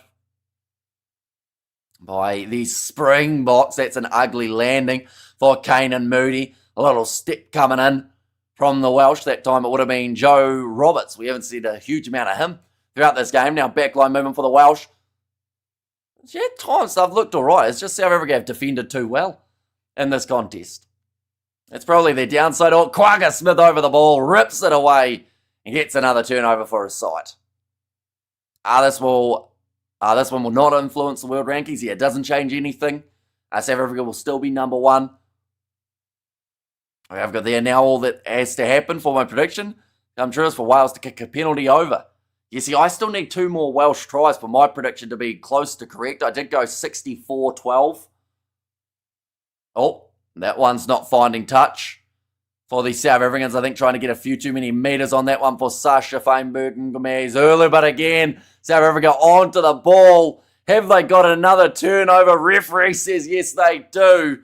That time it's Andre Estes, and those men just are not letting up in the breakdowns. Can anyone assist me? I was getting articles. I just finished my final year of my law degree. Can someone assist me with getting articles? What are articles? I feel like I sadly can't assist you because I'm not schooled up on law and whatnot. Rugby and Cricket World Cup champions. Says Ringo there. It's embarrassing, really. South Africa can't be doing this to Wales. Says Motsi. Sasha tiring, maybe a little bit, but they did still win that penalty again afterwards. Mongio Manambi throws the ball in. South Africa rolling more chance. That's gone down straight away. Sacked legally from the Welsh, says the referee, and this ball's not really coming out. No, it's not. And Wales get themselves the scrum feed. Now, while the scrum is getting set, I will also mention South Africa versus Argentina. It's heating up at the moment between those two teams. Xander Renda has just scored himself the try that will potentially give the Blitzboks the lead in that contest. We have got there, I have subscribed, never missing Annie Rugby again. Brilliant commentating, you are that guy of Isaiah 6'8". Go on the block, says Lindy there. Yeah, I will mention anyone who is new, be sure to hit that subscribe button if you haven't already. Also hit that like button, and if you haven't already, follow us on Instagram. We have got a Kiwi Lads Instagram that I do not post on, but I do reply to every message on there. So if you want to talk rugby, you want to talk chicken, because that seems to be a common theme on this channel. We talk about food a lot. If you want to recommend me some South African foods to try when I'm one day going to South Africa, be sure to pop them through on the Kiwi Lads Insta. I'm going to water my plants, more entertainment, says AM there. I don't know whether or not that's more entertainment than the stream or more entertainment than the game. But either way, I hope those plants, they do thank you for it. Water is quite handy. Oh, we see the try for Argentina. They have managed to take the lead back now in that contest after South Africa were leading by the 2 points. Now it's going to be another scrum, currently 73.5 minutes through this contest. What's your favourite meat, Hamish? I like chicken. I'm a basic boy. You know, let's recommend flights and hotels for your trip here. Yeah, go for it. I am all ears. Of course, I have absolutely no idea where to go. If I go over there, I'll get lost very easy. You ever Mrs. Ball's chutney? I have no idea what Mrs. Ball's chutney is. That's another try, and this time, Evan Etzebeth round the side. This list is getting long, ladies and gents. Etzebeth in the 74th minute. Springboks, they are now in the 70s. They are looking to get themselves towards that 100. This is a record defence for Wales at home, says Geza. And also, I'm not sure, but I think that only the Springbok forwards can step. We have got there, would you consider becoming Irish and living here? I don't really have any Irish roots, though. Like, would I consider going to Ireland? Absolutely, although my family's record in Ireland isn't great. My auntie ended up breaking her ankle in Ireland. Okay, they're actually checking this one. This sounds like maybe Eben Etzebeth's try is going to be disallowed. Sadly for him. Looks like the Welsh are a better scrutiny team than Ireland. Says Thunderbolt. Can the game just end, says Bongi. You have to go to South Africa for the AB Store in 2026. I will love it. Promise, says Diana. Right, checking this one upstairs. What are we going to find out? Oh, yeah, no, I think Reinach did maybe play it a bit too early there. Hamish, if you ever, where'd that go? If you ever come to South Africa, you have a place to stay with us in Kleinmond, by the sea, Western Cape, 2 hours from Cape Town. It'll be all right. And that's the thing. I feel like if I do go there, I would love to be able to do some sort of thing how I stay with different subscribers in different areas and doing some sort of trip around the place. Because, like, I'm going to need a tour guide because I get lost very easily. So at least if I have someone with me who knows what they're doing, like, that would be a good thing. You'll like chicken biltong, Hamish? We turn all meat into biltong, says Avril. And what the actual F73 says Jonathan. So yeah, they are just checking this one to see whether or not Kibis Reinach did play it early.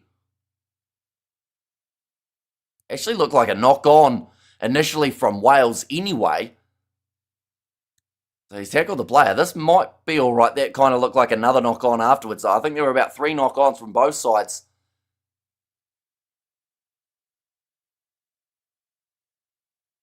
The ball was lifted. No foul play. The try is good. I can't do accents very well. You got a spot here on Irene Centurion, Hamish. There's the O. Clark. We have got the, okay, let's get your South Africa tour started. I'll be your first Instagram post, your announcement, says Carlin there. And South Africa peaking? Not at all. I think they got plenty more left in the tank. Tour around South Africa from KFC to KFC. Oh, definitely have to try KFC if I do go to South Africa. I say, has the try been allowed or not? In the end, they did award it to Eben Etzebeth. There was a lot of looking, a lot of TMO.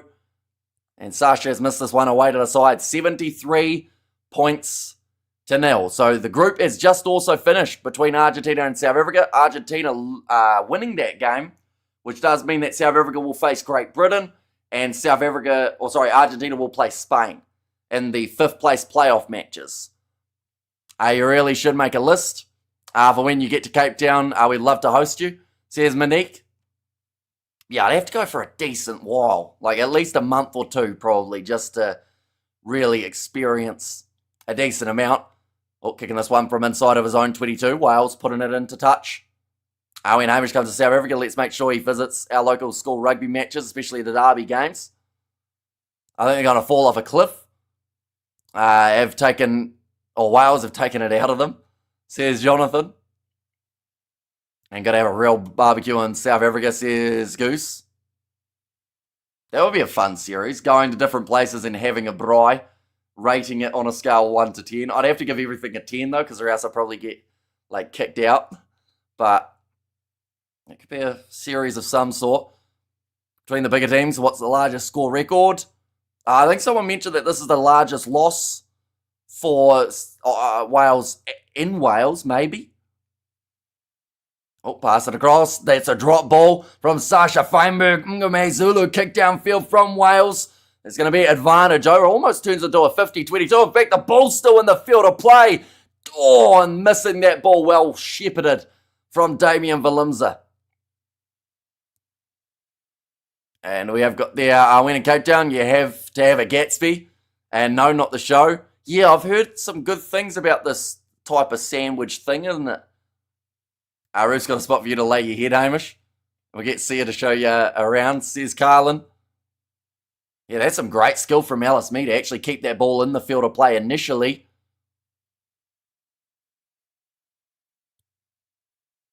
Okay, so it's going to be a 22 dropout now. Final 3 minutes of this contest. Sure, for Wales, they are just waiting for this one to end. And no, Hamish, stick to the Kiwi accent, please, says Sweet. And also, I just come on now on this Jesus block, says Anime. And whilst you're on holiday, we will organise citizenship as well. Because lost for Wales was 74-0 against England. Oh, okay, so they still need one more try. The South Africans on the short side. Alice Me is in touch. This means South Africa have themselves another line-out throw. Hamish, please answer me, says Eldrun. I did miss your comment the first time. Who do you reckon will be man of the match? I hope, it sounds bad to say, but I hope they don't give it to Sasha. Just because he did get it only a couple of weeks ago. I feel like a Ruan Nokia or a Ethan Hook has been pretty quiet the second half. Esther Hazen's been solid in that 12 jersey. But yeah, I think Ruan Nokia is my man of the match for this contest. He was doing extremely well all throughout this 80 minutes. Nicely taken by Kwaka Smith. I'm celebrating, yes man, let's go to the box. Now rolling ball here. Wales once again have managed to shut this one down not too badly. Was still moving for a second. Now it's gone down. And Reinach searching for the possession. And they've managed to do extremely well there, the box, to be able to get that ball out. Klabakanye is going to be playing as the halfback. Stays in, another offload. Willems has also had a pretty solid day at the back for the box. So there's probably about 5 or 6 guys. Uh-oh. Right, what's happened? Uh-oh. Push and shove here. Etzebeth in the face of one of the Welsh players. I don't know what's happened, but that's really annoyed someone. Andre stays in as man of the match. And Eldrin is getting angry. I just told you my answer, Eldrin. And I'll still push and shove. Etzebeth's got him in a headlock. I don't know what has happened here, but something has annoyed a lot of people. Now, Andre is so good, even if he is not included in the team. And Willemse for the man of the match. I just do it, Hamish. And also try a Japanese accent. No way. No way. Etzebeth is a killer. Right, it was a scuffle. They have just said. And the Red Dragon has been slain. Right, it sounds like the ref's just going to call both sides over. He doesn't want to have to go upstairs or anything for this. Right, if I have to talk to you one more time, go to the bin. That's pretty much the comment there from the ref. Kwaka is the man of the match. He's had a good impact off of the bench, that is for sure. I don't like Sasha. He's cocky and big-headed. Says, oh, tell you what. If that's not an eye gouge attempt from Eben Etzebeth, I don't know what is. Contact with the eye. I think Etzebeth's got himself suspended here, ladies and gentlemen, in a really silly decision from such an experienced player. But that looked like he was literally trying to get his thumb into the eyeball of one of the Welsh players. Maybe it looked bad on the first replay, but this might have actually been quite bad here from Etzebeth. Shouldn't the TMO step up? He has. They are going upstairs to check it now. See whether or not there is clear eye contact. Right, we're hearing it there from one of the Welsh players. Else. This is going to be a red and probably, you know what, if Jan-Hendrik Wessels gets a 9-week suspension for allegedly grabbing a man's testicles, this is going to be a big suspension for Eben Etzebeth. In a game that he didn't have to do it. 73-0. What is it gaining? Why did he do that? I have absolutely no idea. I don't know what happened before that, but he has clearly gone into the eyeball. And it's just a real idiotic play from Eben Etzebeth. This is going to be a red card. This is going to be a suspension, and there was intent behind it as well. So I think this is probably going to be at least a 6-week suspension now for Eben Etzebeth. Really needed to control his tempo. temper. Yeah, nah, that doesn't look any better. Every time that they go in, that would be BS. Honestly, it would be deserved. That was a disgusting display from Eben Etzebeth there. Like, for a guy who's normally, like, don't get me wrong, he's normally aggressive, but he doesn't do stuff like that normally. But this is going to be a deliberate play at the eyes. It's a direct red card for Eben Etzebeth. Eben wants to hospitalise the poor guy, what it says Bongi. And his red says, oh yeah, straight red card for Eben Etzebeth. And South African here, never liked Eben. He doesn't do that without reason. There must be something, says Ruby. Yeah, well, they were trying to look at it from the earlier stage. And there was a bit of push and shove. That was about it. So yeah, that's just not good. He was checking his pretty eyes. Says Happy Hunter. It's for man of the match, and Eben will just claim he was groped. Says Joalto. Russie looks confused. He's sitting there in the coaching box going like that to Tony Brown as if to say, why did he do that? And Rugby is getting soft. To be fair, that's pretty much a straight read in any sport if you're eye gouging. Even in the UFC, you get deducted a point every once in a while. And no excuse for that, says Sam. Yeah, like I said, more pushing and shoving here. Sasha getting right in the face of Joe Roberts. Right, this game's kicking off. Referee may really have to step in here because these two sides are about to have a scrap at the end of this game, which it just seems like there's no need whatsoever for it. It's been such a good match for the Springboks. They've played brilliantly, and now, both sides are just trying to kind of spoil the occasion at the end. Right, 10 more extra metres pushed back because of the Springboks deciding to push the Welshman. And 73-0, what's the point of this nonsense? Exactly right. You just play out one more minute, you accept the win. I don't know what's happened here at the end of this game, but it seems like both sides, I don't know if it's the tempers or whether something's been said out there, but yeah, it's not the best look at the end of the November internationals and what has been like a really good kind of period and patch of rugby. He must have squeezed Evan's balls. Needs both hands, says Robbie. And there as well. And because you donated, that has to go up on the screen. Thank you very much for your generosity in there, Robbie. Now, rolling ball attempted here for the Welsh. And crap attitude at 73-0 up. Now breaking off the back, well defended by Clubber Kanye. Question is, can the Welsh get themselves one consolation try right at the end of this matchup to break the zero? Going around the side, it was Morse. Another pick and go. It's going to be the debutant Coughlin in the breakdown.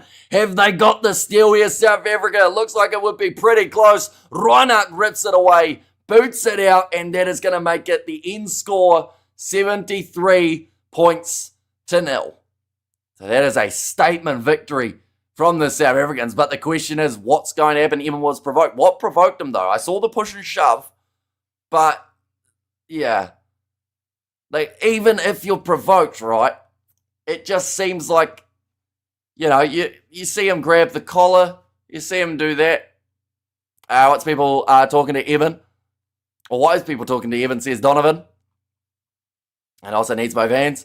And we have got their high arms, great to see you, says Judy. And there as well, but 73-0. Ladies and gents, we've got another game just around the corner. And it's happening in 20 minutes' time. I don't think I'm actually going to have time to do a review after this game, so we will have to do it a little bit later on instead. But 20 minutes till the start of that next matchup, we might as well schedule that for about 10 minutes' time. Maybe. Might as well. See what happens. But yeah, that next one, Munster versus the Stormers. We thought this game was spicy. There's going to be a little bit of extra spice between those two sides as well. So anyone who is new, of course, be sure to leave a like and subscribe. I've just changed the time that one's starting. Starting in 10 minutes, we'll be underway. Ready to go as well. We have got there. Evan will have to go in front of the panel or the board and explain what happened. He's got a few weeks to cool down. Evan just spoiled my mood, says Jimbo there, and discipline is an issue on the Springboks side. And 17-0, I will take that. Tarnish with silly actions, says Nicholas. And there as well. But yeah, nonetheless, 73-0. Like I mentioned, we are jumping over to that next live stream, so be sure to tune in for that one. It is the matchup between Munster and the Stormers in the URC. We will be talking more about this game as well as the future ones that are taking place. If you haven't already, be sure to check out the Kiwi Lads Instagram. We have just put that link in the comments as well as it is in the pinned comment. The second link there. Be sure to flick us a message in there because we are going to be maybe planning a trip to South Africa at some stage in the next, I'll go 5-year period just to buy myself some time in that regard. But thank you all very much, and I will see you all in 9 minutes' time for the next live stream.